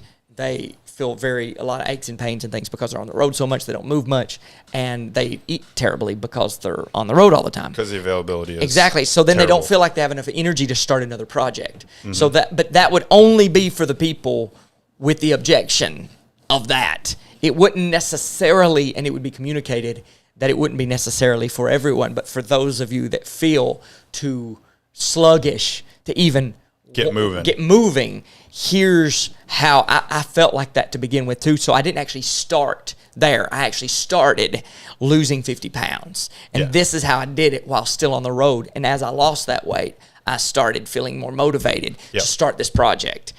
Just an example. It's not the best example, but it is an example. And so then that would allow, because it wasn't so much that item that they're saying you're getting this and you're getting this and you're getting this. That item is not for the purpose of here's another thing you need. It's here's a thing if this is what's stopping you from buying what I've already sold you. Right. You're and that you already want to buy. At that point, you are now eliminating objections with those. Yeah, because you're communicating to the people that already want this solution and would buy it, but there's something that's keeping them from buying it. Right. So the stack item is let me define stack item for people that don't know. A stack item is, hey, and you're going to get this. And you're going to get this. And you're going to get this. And don't go ahead and buy now, because you're also going to get this. And if you buy within the next 24 hours, you're also going to get this. And don't worry about this thing, because we also thought of this, so that's why we added this to the product. Exactly. And so those products are not to try to get people to buy the first product, the main promise. They are to satisfy objections and internal things that will stop people from exercising and actually applying or even buying, most particularly buying said product because of something that they're trying to, or that they think would stop them from being able to do it. So can we jump back to your gigantic stack for lower ticket? Yeah. So here's and because I've done higher ticket generally, that's the reason why I have a hard time. No, I get that. Doing that. So here's where my brain goes with that. Yeah. Those things are all there, and then you have that. Oh, well, this is way too complicated, right? Exactly. That becomes a thought on it, and there's a level of once you add so many things for such a low price, you go, is this worth it? Is this real? Yeah. Is this real? So that's the second thing. The third thing, and I think the way to avoid the trap is just making another product. Because that part. Right? Because it's so cheap, no one's upset if they get through the first thing and they're like, hey, I need more. Oh, well, don't worry. You're in year 2? Well, great. We already have a product. We knew that was going to happen because some people have made it through the first year or whatever. That's right. I'm using year 2 because you're adding based on progress. Exactly. Right? You have a group of people and they've maxed out the usefulness of what you started with. Exactly right. And so then you stacked on the second thing. But the people you were selling to didn't need the second thing and didn't even need to hear about the second thing. No, because it made it build up as a this is going to be way harder than I thought. Exactly. That's exactly right. Right? So that just needs to become its own offer. 100%. For all the people that arrive at needing that offer. Because they will if they go through it. right? But it's not relevant if they're not going through it. Right. And so it can just be omitted. And so you can build, here's the main thing. And then, yes, you have all these other things. They just become separate little products. I know. It's crazy, ain't it? It's so fascinating. But that's the reality of it. And I guess that's how, in theory, you could reverse engineer probably more of a mid-tier type product. Yeah. High ticket, you could also reverse engineer and break those down into smaller things. But it's probably a little bit, it might be too big of a jump down. But you still probably do it. It would just depend. It would depend, and you would really want to kind of tighten it up. Yep. For sure. Because inevitably, high ticket has this, here's everything kind of feel to it. And that's usually how it's usually presented and sold is, here's my best thing on this, and here's this thing on the, and it's really usually a conglomeration of a bunch of mid-tier things. Yeah. Right. Well, then if you take those mid-tier things and you reverse them and do the exact same thing that you're kind of doing, but in reverse for the high ticket, right? Because the high ticket, you said, I have a course for this, and I have a course for this, and I have a course for this, and I have a course for this. Well, let me put all those into it, and I'm going to sell this thing. That's right. Right? So, but here's all the bonuses. Well, if you go the opposite direction, now you can take a course that was $2,000 to $5,000 and peel out chunks of it and sell them for a lower price. Well, see, and that's actually something that I've been working on in one of my companies, in the health coaching company, the Food Fixer company, because we had originally created something where you know about it, called the Food Hackers Foundry, and it was, we originally was shipping product with it and everything, and it was too much. And what was fascinating about it, though, what's really fascinating about it, is we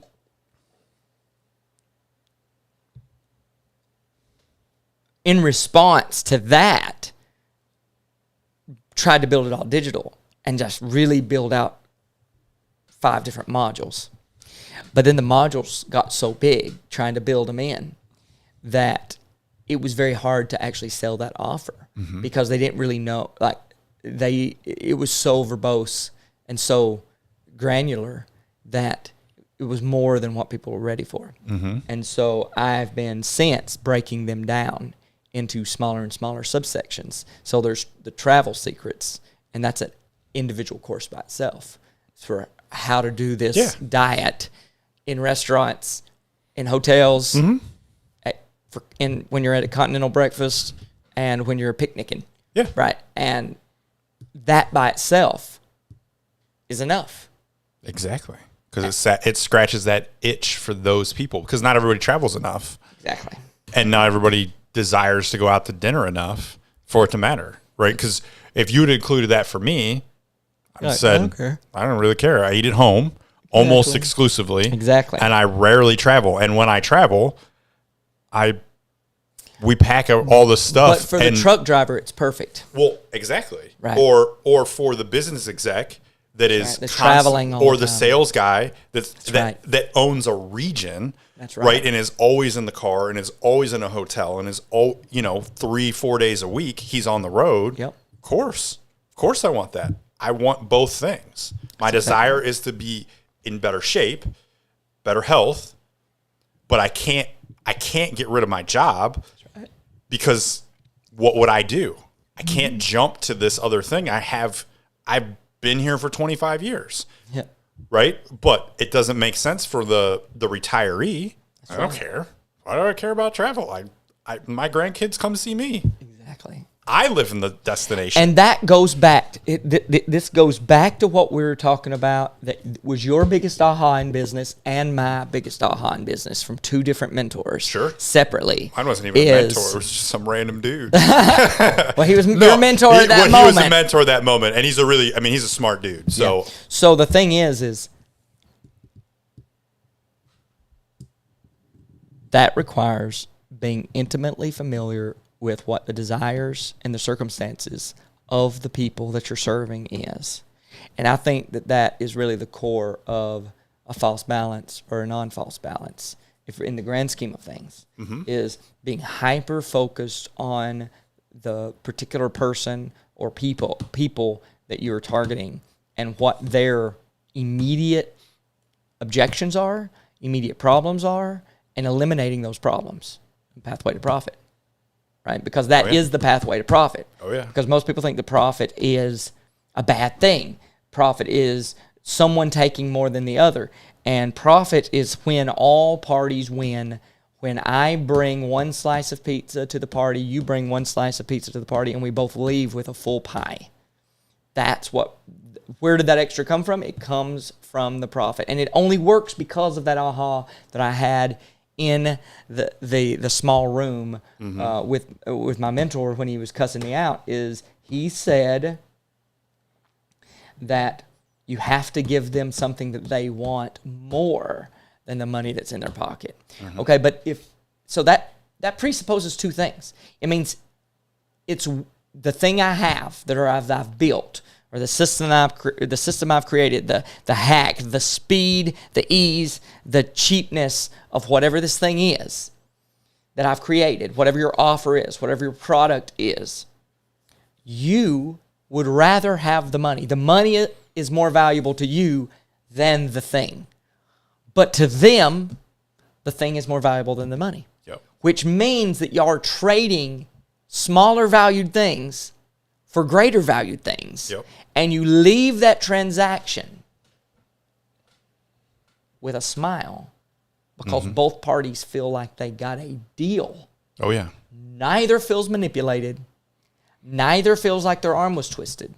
They both walk away happy with a smile on their face. So then you have to ask yourself, where did the extra value come from? Well, it came from in the exchange itself. And that's why commerce is so special. It is. And that transaction will build a relationship. It will. Because transactions build relationship when done right. Indeed. Because they build trust. And they build... Because what is a conversation but a transaction of ideas? Mm-hmm. Right? And so if you have a conversation with someone, if someone watches this podcast and they feel like they came away with more than what they would have if they hadn't watched this podcast, then they will build a relationship with us, and us with them. Right. Maybe not personally, but digitally. Exactly.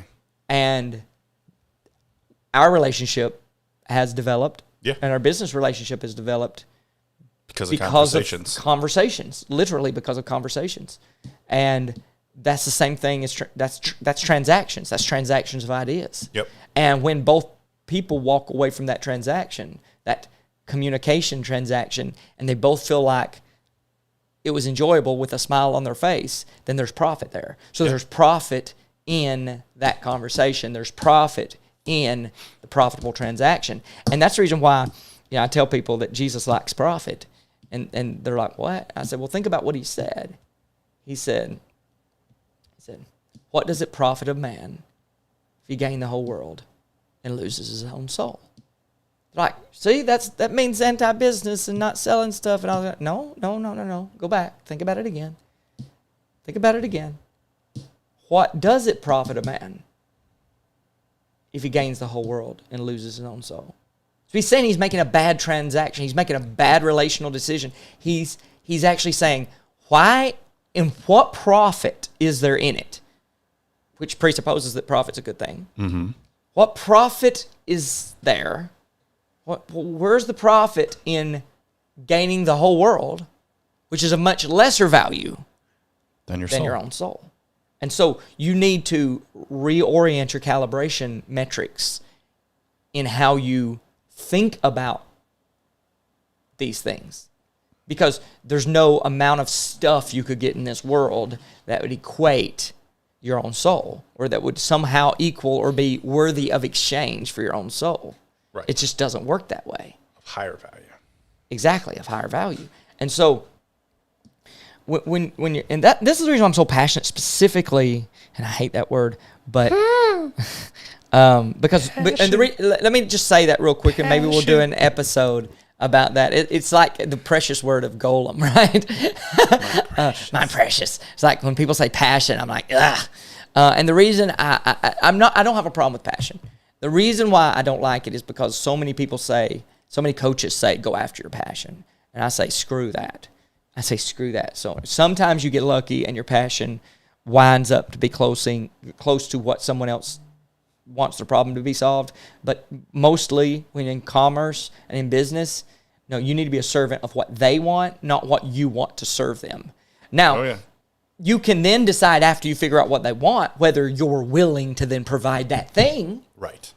And passion can be a conversation then. Right. But that should not be the first question that you ask. But you know what? It can sell high ticket pretty good, because if you can make people feel like they can sell whatever they love the most, no matter what it is, then you're good. And, you can get them to sell their passion, but it doesn't mean that it will be a just balance and a fair balance. Well, or that they'll be able to sell it. I mean, it might be a fair balance, but they might be selling nothing because nobody else cares about it. I mean, that would be the, the balance might be right, but I don't want that. Nobody cares, right? Or a very, very, very small portion of the market cares. If you can find them. If you can find them. And if you can communicate it. All of that, all those things. Yeah. So I want to jump back real quick and give a warning. Because when you are going to learn and figure out what to exchange, right? It's going to take a lot of work to understand what the desires of the other people are and what thing you can put in there, right? And here's my example. I'll bring it back to manufacturing for an example, because this didn't get me in a lot of trouble, but it used to piss people off a lot. So imagine that in manufacturing, you don't always make products perfectly. And oh my gosh. And you make things out of your agreed upon specifications, right? And so for us, we made a lot of different products, right? We made a lot of parts bags. We made a lot of customer facing pretty bags, right? So you have customer facing things like the big giant bags that apples and grapes come in. Well, that's different than the parts bag for a bolt that a mechanic's going to see to put on a Caterpillar loader. For sure. Right? It's just wild. Whole different. It's just category. Wildly different. And so if you treat those customers the same with your specifications for, say, a hole that all it does is let air out of the bag, so you don't have this pillow because you don't want pillows, right? If you treat those customers identically, you will make bad decisions. What do I mean by that? So if our hole was out of spec, but the bag functioned, for the parts bag, I would send it all day. But the quality people, especially the new ones, would freak out. They would lose their mind because you're out of spec. Can't ship that. Like, oh yeah, we can. And oh yes, we will. And it will never come back. I promise you. And they would freak out. But on the flip side, if it was customer face, and I know, so what I'm getting at here is I had been there for years and had a very good idea and knew our different customers from years of reps with having discussions and talking to people and talking to customers and all those things. So I had a very good idea of their tolerance level for things and all those things. But when you come in new, you don't have that. Yeah, of course. And you can't have that. And it's not their fault, but they would get mad because I would, with confidence, oh yeah, that can go out the door and it'll never come back. And they would freak. It's like, I'm telling you right now, they will never send that back. But it took years to get there. Yeah. A brand new person does not have that intimate knowledge. Yeah. And so I guess my warning is you're probably going to have to spend more time than you think thinking about what that offer can be to that customer. Yeah. Right? And you're going to have to test it. And you're going to have to get rejected. And then you have to learn. And all those things are going to have to happen. So don't think that you're just going to come up with this idea. And you might, but likely you might. But it is more likely that you're going to have to test it and offer it and then change it and then offer it and then and go back and forth and spend the time actually figuring out what is in their head, what they're desiring to get out of that product, and how you can position it to make them rip their pockets off to give you their money, right? And that's the desire to get to that point. But it's probably going to take some time and some iterations and some language changes and things like that. A great example of this is when I was in the restaurant business and I was training servers. Mm-hmm. So I had been a server for years through college. Yeah. And I was always, how do I increase my tips? How do I increase? Yeah. I've always loved commission-based things. So I was like, how do I increase my tips? How do I increase my tips? Okay, well, I found out a long time ago that people that paid a higher bill, most people tip based on percentage. Mm-hmm. So I was selling steaks every day, all day. Why? And I was selling desserts like crazy and appetizers like crazy. Why? Because I wanted the ticket to be as high as possible, because then they're going to tip a percentage of that. And I typically was the highest tipped person in the building or close. It's hard to compete with females. But the point here is this is... Especially when you got a scraggly beard. I'm sorry. His beard is not scraggly. The reason I say that is because I worked with a couple of gentlemen who would freak out, would have complete breakdowns if a man made their food, made their drink, whatever. Yeah. The guy I'm thinking of, we would go to Starbucks when I worked with him. And if it was a male barista, especially if he had facial hair, if it was a male barista with a beard, he would leave.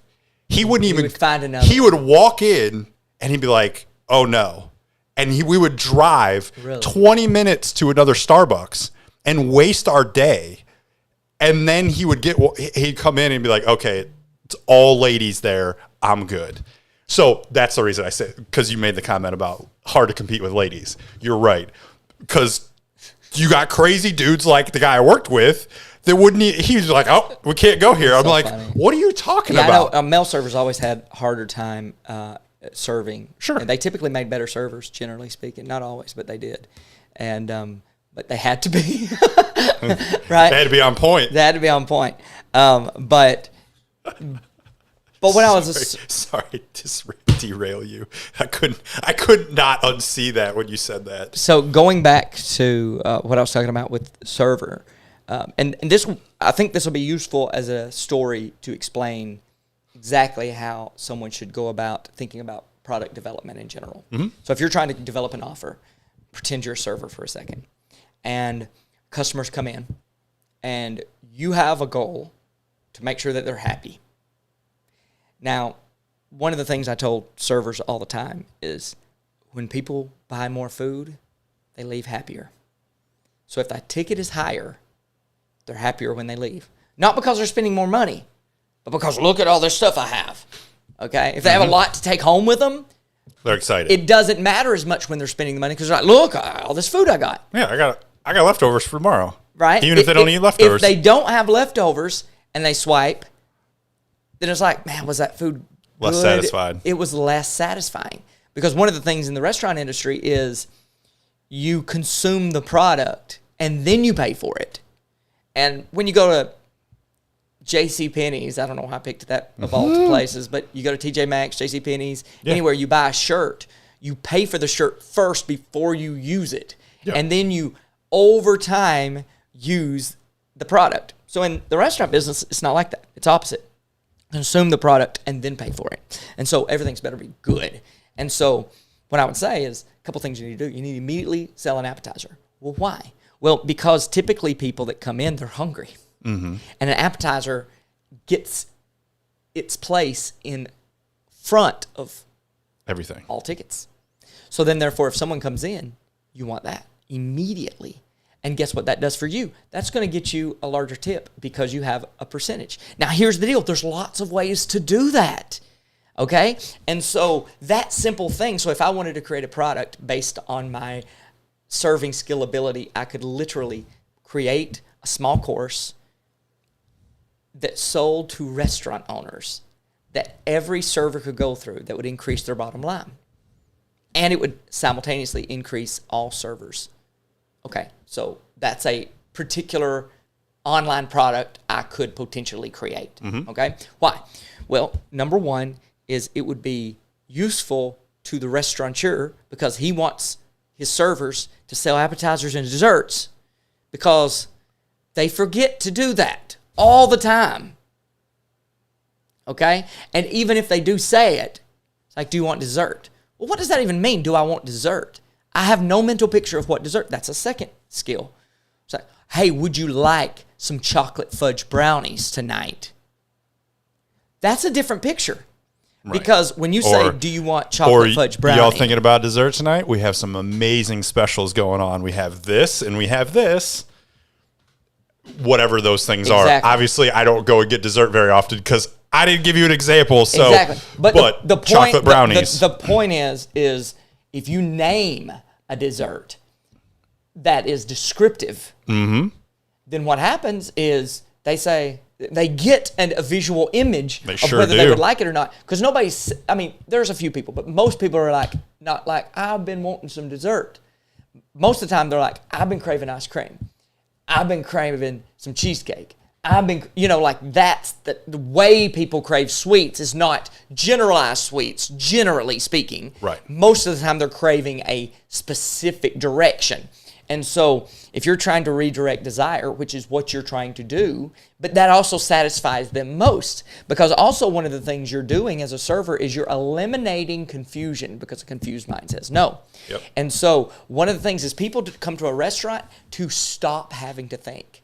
People come to a restaurant to stop having to expend energy. They want to consume energy. They don't want to expend energy. And so what you're doing is they come in, they don't want to think. So you give them a menu, you're like, here you go. What do you want? It's their first menu. They don't even know where to look. And now they got to spend 20 minutes. And then you're also hurting your own downline rest of the night because they're going to spend longer there than they would because it's taking them longer to make a decision. Because you got to turn tables. Because you got to turn tables. So, exactly. So these are all ways. And so the restaurant owner wants to turn tables more. So the longer they stay, the less money the restaurateur makes. Also, the less money the server makes. So that's yet a third way. So sell desserts, but don't just sell random desserts. Don't sell desserts, sell specific desserts, right? When people come in, say, look, as soon as they get in, hey, are y'all ready for a big blooming onion, nice fried chicken? That's our most popular appetizer in the place. Y'all ready for some of that right now? Right before you get their drinks or anything, you can do that. They're like, I don't know, what do I want that? Right. You all look hungry. Would you like me to get an appetizer in for you right now? Would you like me to get you some fried dill pickle chips right now? Same thing. Yeah. Right? It's like that. We're famous for these. Exactly. You want me to get some in there for y'all you? Want a bunch of cheesy fries right now? Y'all look some hungry tonight. Right? Okay. Yeah. Wait. And then shut up. Here's a great thing. Then shut up. Don't say a thing. Yep. Because then what I call the leader of the table, or the master, I usually call it the master of the table. There's always one person, almost always one person that will talk for everyone else, just because that's their personality. So everybody's like, I don't know, and they're like, no. It's like, yeah, bring us 2 of those. That's what he'll do. Like the guy will just make that one person will just, we want this. Do a executive decision. Yeah. And you say, hey, do you want some cheesy fries or some fried pickles? And they're still getting their coats off. They're still opening their menu. And that guy, if you place that statement out there, and it don't happen every table, but it happens way more than you think. Oh, I believe it. Oh yeah, bring us both of them. Exactly. I want both of them. Well, great. You just added $15 to $20 right then to the ticket. So you just increased your $4. There's $4. $4 for you because you made a statement. Yep. And not only that, now they like you more because if their kitchen's doing its job, the appetizer's coming out almost before the drinks get there. Yep. And so then they're already eating by the time they're ordering. Drinks and appetizer arrive at the same time. I would be a happy man, especially if I'm hungry. Exactly. And you pre-frame me that I'm hungry. Exactly. You all look hungry. You're so right. Many cool things. I am hungry. Right. And then gurgle, gurgle. And then when they come back, say, now, our most popular, do y'all have any questions? But then don't leave it open-ended like that. Right. If you see, that's our most popular item on the menu right there. If you just use this right here, this thing right here, if you just use this, The pointer finger? The pointer finger. Okay? Wonder what it's for. And you literally point to something that you know they'll like, most likely. Yep. And that is a high ticket. Or higher ticket. Right. Okay? But not only exclusively so. If there's kids in the room, you're not going to go to the highest. No. Right now, I'll tell y'all what kids love. I see y'all have 3 little ones. I tell you what our kids love here is this right here. Now, all of a sudden, guess what? Everybody, they have their menu and they're holding. Their eyes go directly to that place and zone in. And now guess what you do? You're using the focusing illusion, the elevation. Or if you're the person in the back of the booth, you're going, oh, what did you just point at? And you're doing this, and you go, oh, okay. And then you sit back down because you just leaned in to figure out and make sure that you don't go to the wrong place in your menu. Exactly. And going back to desserts for a second, this is great. Another skill that I would have them do is, I didn't care if it was busy or not, here's what you do. When an appetizer or a dessert comes out, you walk the long way around to your table. Mm-hmm. Okay? Because what happens is, you hold it a little bit lower. Yep. You don't hold it up here. No. Because everybody, when they see that going by, they're hungry, and almost always, at least one. You'll get at least 1 or 2 people asking other servers or you, "Hey, what was that they just had?" And immediately you get another sale. "Hey, you want me to go ahead and get that in for you? I'll get them to bump it before your food comes out if you want me to." Right? And then boom, $2 more, $4 more, right? And y'all got ribs tonight. I went ahead and brought you some extra napkins because I know how messy they are. Here you go. I went ahead and brought you a big stack, like tickled to death.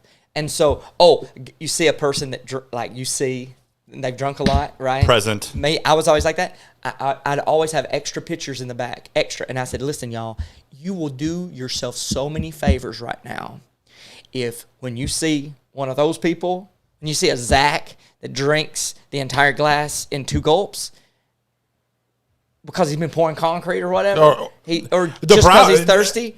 No, right? that's just how I drink beverages. That's the way I period. I'm like that too. Like, I just slam them. It doesn't matter. I know. It doesn't matter if it's a beer. It doesn't matter if it's coffee. I just smash it. It just goes. They're gone. And they're gone. And so the point is and water I would is tell the them most frustrating thing. The funnest thing ever though in the restaurant is to go bring one of those people a pitcher. They will be your best friend for the rest of your life because no one brings them a pitcher. And they always drink like that. If you see somebody and you have to refill their drink before their appetizer comes in, go get them a pitcher. Just do it. I don't care if it's Dr. Pepper. I don't care if it's tea. I don't care what it is. Go get them a pitcher and take it to them. They'll be happy. Yep. And you'll save yourself all kinds of trips. Right. And all these things will happen. And the thing is all those things increase bottom line, increase happiness, increase and then even yet again, hey, would y'all like me to box you up a dessert? If you can tell they're full, would y'all like me to box you up a cheesecake for later tonight? That's a good one. I don't think I've ever had anybody offer me the dessert to go. Yeah, well, it makes so much sense because they're already full. Right. But they want it, especially when they say, "Man, I want to so bad, but I'm so full." Hey, guys, I can box it up for you right quick. That way you have it later tonight. Mm-hmm. Right? Right. You can have it when you get home. It's crazy. There's so many things you can do like that that increases revenue. And my point by going through all that example, for anyone that's watching is, and even to remind myself, is it's the exact same way with literally any skill. So you ask yourself, you make yourself hyper servant mentality to how do I make that person the happiest? What does the customer need? What does the customer need, want, desire? And how would that increase price or product sales? And so then if you've got skills, then I could do a whole course like that. Mm-hmm. Bite-sized bits. I could sell it to multiple different mom and pop restaurants as a training for all their servers. Because one of the hardest things to do. You could just sell it to servers. Like the reality is, so here's the reality. What you just said, if you're a server, you could go take any of those principles today or tomorrow or whatever, I don't know when you're working, and implement one of them and bet that your tips go up. I almost guarantee they go up. Now, that might take a minute to dial into delivery. If you go back and you record all the tips, if you are a server and you're watching this, if you go back and you record all the tips that you had, okay, take a running average of what you have every single night. Yep. Okay, because different nights are just different. Do the last month. Last month. Average of Mondays, average of Tuesdays, average of Wednesdays and Fridays. That would be better because then you're combining based on shifts. Yeah. Because if you work more weekends, you're just going to make more money. Sure. So you compare busy weekends, and then you start implementing that. Then what happens is you would literally have extra. Easily, just by those tips, you would easily, probably one of those tips, probably at least no more than two of those tips would pay an entire person's electricity bill that month, or a car payment that month, and insurance. Just by doing the same job, just pointing, selling desserts, particular specific desserts, selling appetizers, and walking those appetizers around other tables that you have, or better yet, I would also, if I had a new table, instead of dropping off the appetizer first, I'm bringing out an appetizer, I'd go have a conversation with the table holding it. So I'm bringing the appetizer out. Everybody sees it. And I see I got a new table. Walk over to that new table. Hey, guys, I'll be right with you here in just a second. Oh, yeah. I just got to drop off these dill fried pickles right quick. Would y'all let me go ahead and get y'all, put some of them in right quick? Y'all want some of these too before, that way I can go ahead and get y'all's drink. Go ahead and tell me what you want to drink too. Right? And then they tell me the appetizer first. Then I would ask them about the drinks, because you want to do them you want to give them two questions to have to answer, because it skips over the first question. Right? So answer yes or no on the dill pickles.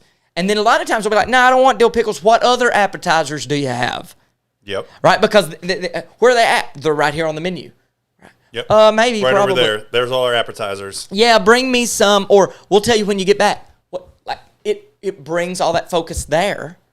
Because people don't typically go to restaurants thinking first, I wonder what appetizers they have. They say, I want a steak. I've been craving a steak. I've been wanting a burger. I've been wanting some chicken. You're there for the meal. You're there for the meal. So what you have to do is you have to pattern interrupt them and bring something there that is operating off the promise of speed, ease. Yep. Right? Yeah. And better value. Yeah. Right? And so it's a better value if you go ahead and do this. Yeah, because everybody can start eating. Because everybody can start eating right now. Kids, and I'd always cheesy fries. It would work for kids a lot too, because they're worried about their kids crying. It's like, y'all want me to go and bring y'all some cheesy fries out? That way everybody can kind of get something to eat. Kids get hangry real quick. Right?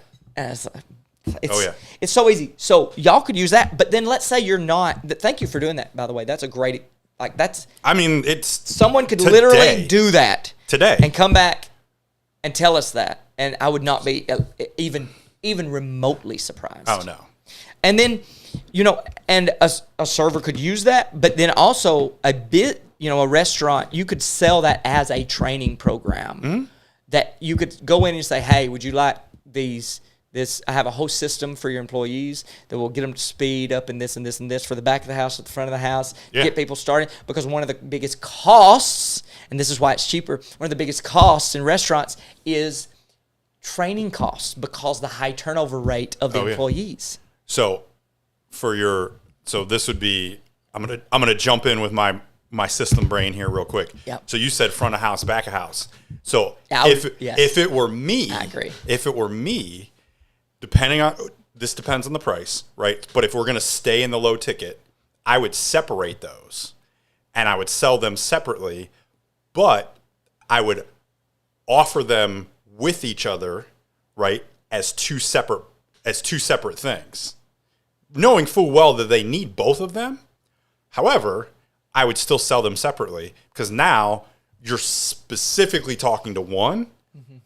And wherever their pain is, wherever their greater pain is, that one's going to get their attention. It doesn't mean they don't have. It doesn't mean that I don't have pain in the back of the house, or 100%, vice versa, whatever that is. Yeah. But now I only have to talk to one of them. I don't have to talk to both things. Exactly. And both of those. So now, got two different hooks in the water. Now, if I would completely agree with you on a low ticket offer like yes. that. Now, let's say that we were building a Restaurant Secrets webinar. Okay. Now then I would probably categorize and say this is for these two types of people. Yep. Either you're a restaurant and you're having trouble in your back of the house, or you're having trouble in the front of your house, and you're losing money either here or both.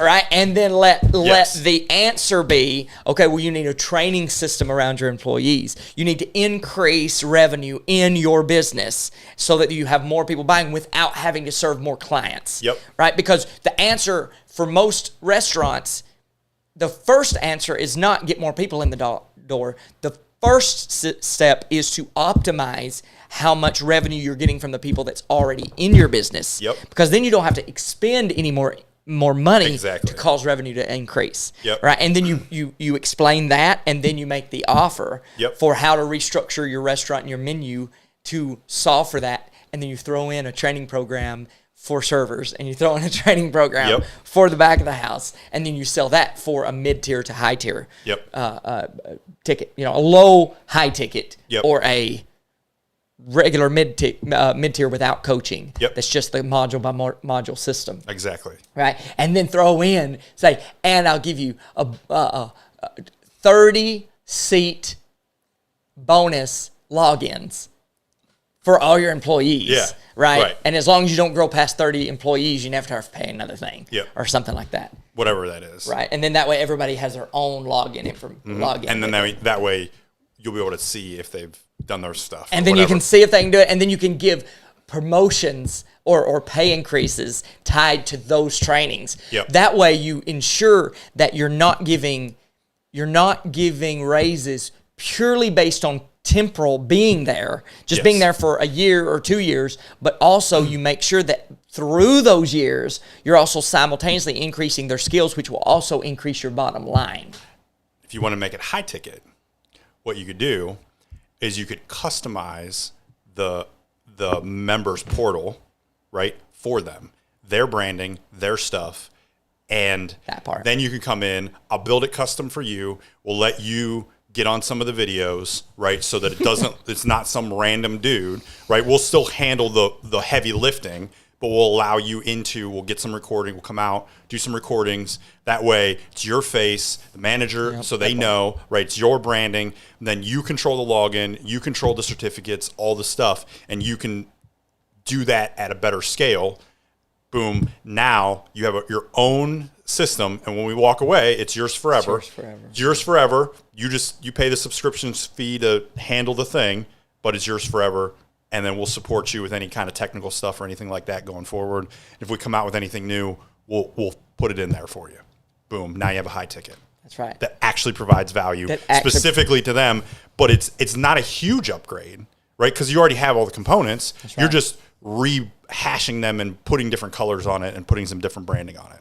That's right. That's it. And a little bit, and maybe a day or maybe two of shooting and editing. Right. Yeah. Depending on what you need them to be involved in and kind of the lead up to some of those things. Right. Done. Right. Because you can give more specific examples of their specific layout, their specific techniques, whatever. Boom, you're done. Now you have a high ticket offer. And then if you wanted to scale past the geographic area, another bonus that you could throw in that would be really great, that would be so simple to source, is all the different state regulations around food that the employees need to know. But you could do it state specific as thrown in. And so when people buy the course, when the restaurant owner buys the course, then they sort where their businesses are located, and then those get pulled in. Those regulations get pulled in, because for mom and pop restaurants, big conglomerates know all this stuff, but small mom and pops are like, don't even know where to find them most of the time, and it's like simple search. So you could probably have an AI agent just continually pull those from every state, and then the other thing you can include is some allergy trainings and how to help people that have specific intolerances or whatever, or specific preferences, right? Get people a little bit up to speed on some of that, the lingo and some of those things, because I know that when we go to restaurants, we get the what look. Like, I've never heard of that. And then to go further, you could even then, as a tertiary product that you sell, either a secondary or tertiary product that you could sell, or a bonus that you could add into the high ticket, is a restaurant manual. Yeah. So that you could then take all that you just recorded and put it into a binder. Bump it into a binder. Yeah. Right. And then provide the first 30. Or just help them get it formatted. That's what I mean. Right. And then they can just go, here, it's formatted, it's all ready to go. You just take it to Staples or whoever you have print it. If you want a fancier printer, we have a connection with this person. That's right. And you get an affiliate kickback for blah, blah, blah. Right. And you get affiliate kickback for the software that you build it in. Hopefully.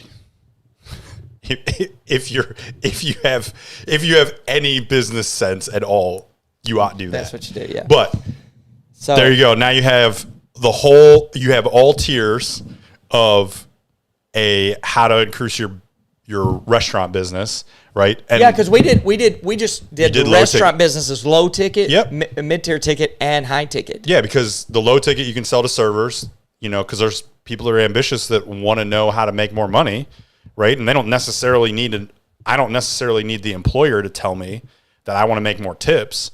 And so if I can find some hacks and some tricks to make more tips, great. And a low ticket. At a low ticket. Yeah, And you can do a guarantee. Hey, do this the first night, and if it doesn't pay for the course, you send us an email and we'll give you your money back. Exactly. Right? First busy night.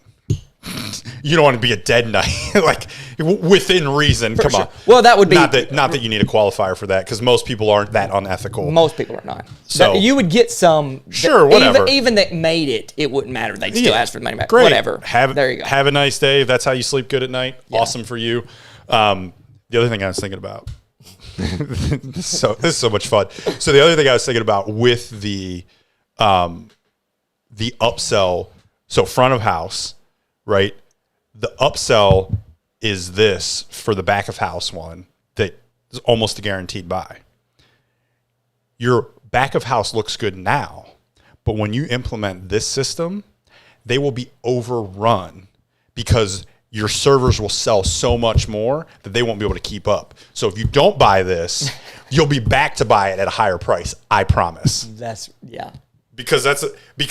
you don't think about the theory of constraint, right? Your constraint right now is up here, but as soon as that comes up, all kinds of other stuff's going to break that never broke before because you never did that much volume. That's right. Right? It's like the wobbly wheel. You're going 25 and it's fine. Get up to 50 and your whole car is shaking like this. That's right. It's terrible. Why did I feel that before? Because you weren't going that fast. Now, let me make a caveat to what you just said, because this is very important. Okay? Smart people have this problem. Okay? Smart people have this problem. Sometimes, because I want to make sure that anybody that's listening to this is not trying to scale and design their whole company or their whole idea before going in and testing and getting a thing done. Because first of all, you want proof of concept, and then you might have to actually, if it's working, even if you know there's going to be a constraint in the future, but if it's working now and the market is buying, just sell it and then modify later. And because if you're trying to build a company, the building and scaling of that unscalable system will lead to opportunities that will turn into scalable opportunities or higher ticket opportunities in that same domain and field. Because it's easy. I'll give you a great example. I worked with a furniture company for a long time. We just renegotiated the contract, and I picked him up again. But we worked, and then I ended up selling a course called Bricks and Clicks. And if I hadn't have been doing him, I wouldn't have had the examples that I needed to build that course, to explain how a pressure launch can work, an online style pressure launch for a physical location, or for a brick and mortar location. So it's called Bricks and Clicks, because a lot of brick and mortar type physical locations, mom and pop stuff, can't see how they'll sell things online. Right. And I tell them, you don't have to sell things online, but you can grab the attention that's online and redirect it to the store, because you have a great advantage as a physical location that a online store will never have. Tangibility, right? Touchability. It's like, oh, that's what I'm buying. I can touch and feel. I can lay down on that mattress. Exactly. Right. I can try on that jacket. I can look at that necklace. I can look at that ring. I can actually touch and feel. I can have the coffee made for me rather than me ordering coffee, waiting for it to get here, and then making it myself. And hoping it tastes and as good as they hoping it tastes as good as what I know you're going to make it for me. Right. And you can, I mean, in that instance, a lot of times they will give you a sample, right? Obviously there's limits to that, but a lot of times when it's something like coffee, here, try it. Exactly. Right? Here's a little sip of this one. Here's a sip of this one. Ooh, I like that one better. Great. Now I'll make you that. It's like when I was a kid and going to Baskin Robbins. They would, you would just ask, I want a sample of that. I want a sample of that. They'll do them little spoons. All the good ice cream places I've ever been always do that. Of course. They could care less. How many you want to try? Because if you try 5, you're getting one. 100%. 100%. If you try 0, my likelihood of getting one is low. Well, and there's a great chance that you'll add an extra scoop of a different type. Chick-fil-A used to kill it in the food court of the mall where I lived. Every day they had a dude out there with Chick-fil-A samples. Mm-hmm. And it didn't matter. Other than Sunday, they were always out, big old tray with toothpicks in every one. Guess what? Other restaurants started doing it. Yeah. There was a chicken teriyaki place. They were like, heck with that. Y'all ain't getting all that business and not us. And so they did the same thing. Little pieces of chicken teriyaki just one order. The last few hours. That's an opt-in. I know. See, and people, it's a free opt-in. Here's the crazy thing. It's what people don't understand that's in the online space is they have a hard time looking. Better. Yeah. They have a hard time understanding what an opt-in really is for. Right. First of all, an opt-in too many opt-ins are just nothing. I was like, they suck. No, they actually have to be like a piece of chicken. Yeah, exactly. Right. It's like they weren't giving out fries. Everybody's had fries. They're giving out their chicken. Yeah, and then when they eat it, all it does is make them say, "Oh my gosh, I want more of that right there. I want more of that right now." Yep. And they're going to go get it because of that. And an opt-in is the same way. But too many people's like, oh, man, I'll just give this thing for free, and then they'll buy my thing. It's like, no, give them you had ChatGPT write it, and you gave it. Nobody cares. Give them something good. Give them something real. Take something out of a course that's really good. That actually produces results. Or take an old thing that you don't care that you sell it anymore and use it. Or build a new thing. Because the thing is that bothers me so much with these. I say old as in it's not your primary product. I got you. I'm not saying don't necessarily take, your 1998 recording that you did on that giant handheld camcorder and recorded something. Don't necessarily do that. Although if you were like a personality that had been very successful, that thing would be an incredible bonus. Like for anybody that buys tonight, you want to see the first course I ever did. Yep. So that you can do this, I'm going to add that into it. Yep. Back in 1998 or whatever. Yeah. But here's the thing that's really we're going to have to wrap up this podcast. But I think this is oh my gosh, it's been a long one. But what I'm about to say is going to be saved for next time. Okay. So I'm going to talk about how I was going to do it right now, but we got some other things we got to do today. So, but it pisses me off, but it's going to piggyback off today's episode because what I'm going to do is I'm going to talk about how that you take a physical location like that. Because so many people take an online space or they're in a coach or something. They're like, what would I sell? Or how do I, this is a big question. How do I not, if I'm on a webinar, how do I not tell them everything? Like, what if I just give them everything and then they don't buy? It's like, you don't know how to productize. Like, you have to learn how to productize. And so I think next week we should. And if you think you're going to teach them everything in 90 minutes, then you might not have enough stuff. Well, you just don't know. Or you don't know how to think about it. Well, you don't know how to productize your knowledge. There's really two options. You either don't have enough stuff, enough to provide value with, or you're not thinking about it appropriately. Exactly. More likely you're not thinking about it appropriately. Most likely. But I mean, you could suck. Occasionally. Everybody sucks to some degree. At but something. You could really suck. Right. But you're not going to know everything ever about anything. Nope. You're not going to know everything about anything ever. Exactly. Like, that is something every coach, consultant, business owner, and individual has to know. That you are never going to know everything about anything. Domain. Yeah. Ever. Yep. I mean, when you die and go to heaven, be with Jesus, you can ask him anything you want. Right. And he can tell you everything about anything forever. But it ain't going to come out of you. I'm going to have a lot of questions. I know you are too. Oh my goodness. Anyways. All right. So yeah, I think we need to talk about next week. We talk about productization at 10 o'clock on Monday. 10:30. 10:30 on Monday. We have not hit 10 o'clock ever. 10:30 CST. Yes. At. That's Central Time for all you don't know the abbreviation. Central Standard Time, 10:30 a.m. on Monday. 11:30 Eastern. 11:30 Eastern. And tune in, and we will continue this discussion. Yeah. And we will go into how to think about productizing. Yeah. And so when you do have a skill, or if you're a coach, because one of the biggest problems that coaches have, especially coaches that actually have clients, and this is more important for you, but also for important if you're trying to become a coach, is coaches that already have clients, even if it's a small number of clients. Coaches are in a group coaching format, or they're coaching one-on-one, and then what ends up happening is they end up answering and solving so many different little problems. They just think it's coaching as their product. Mm-hmm. And so what you have to do is you have to learn to think and isolate those problems outside of each other. And categorize them.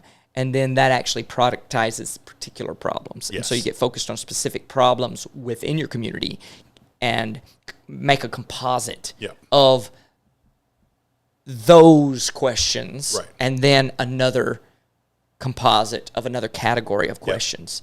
And then that's how you then start branching, because I believe that the best product developers, particularly low-ticket product developers, can be or even mid-tier, can be coaches that have actually coached for a while and have a lot of results, but they haven't systematized what they've done in the coaching industry. Right. And so they're burnt out and tired and just frustrated with being on coaching calls all the time. And they can consolidate those questions, categorize them, and then productize them, and then turn them into both lead magnets, low ticket offers, high ticket offers, whatever it is. All of it. And so we'll work through that. It will be something that a webinar will never tell you. Yeah, that's for sure. All right. That's fascinating. That's fascinating.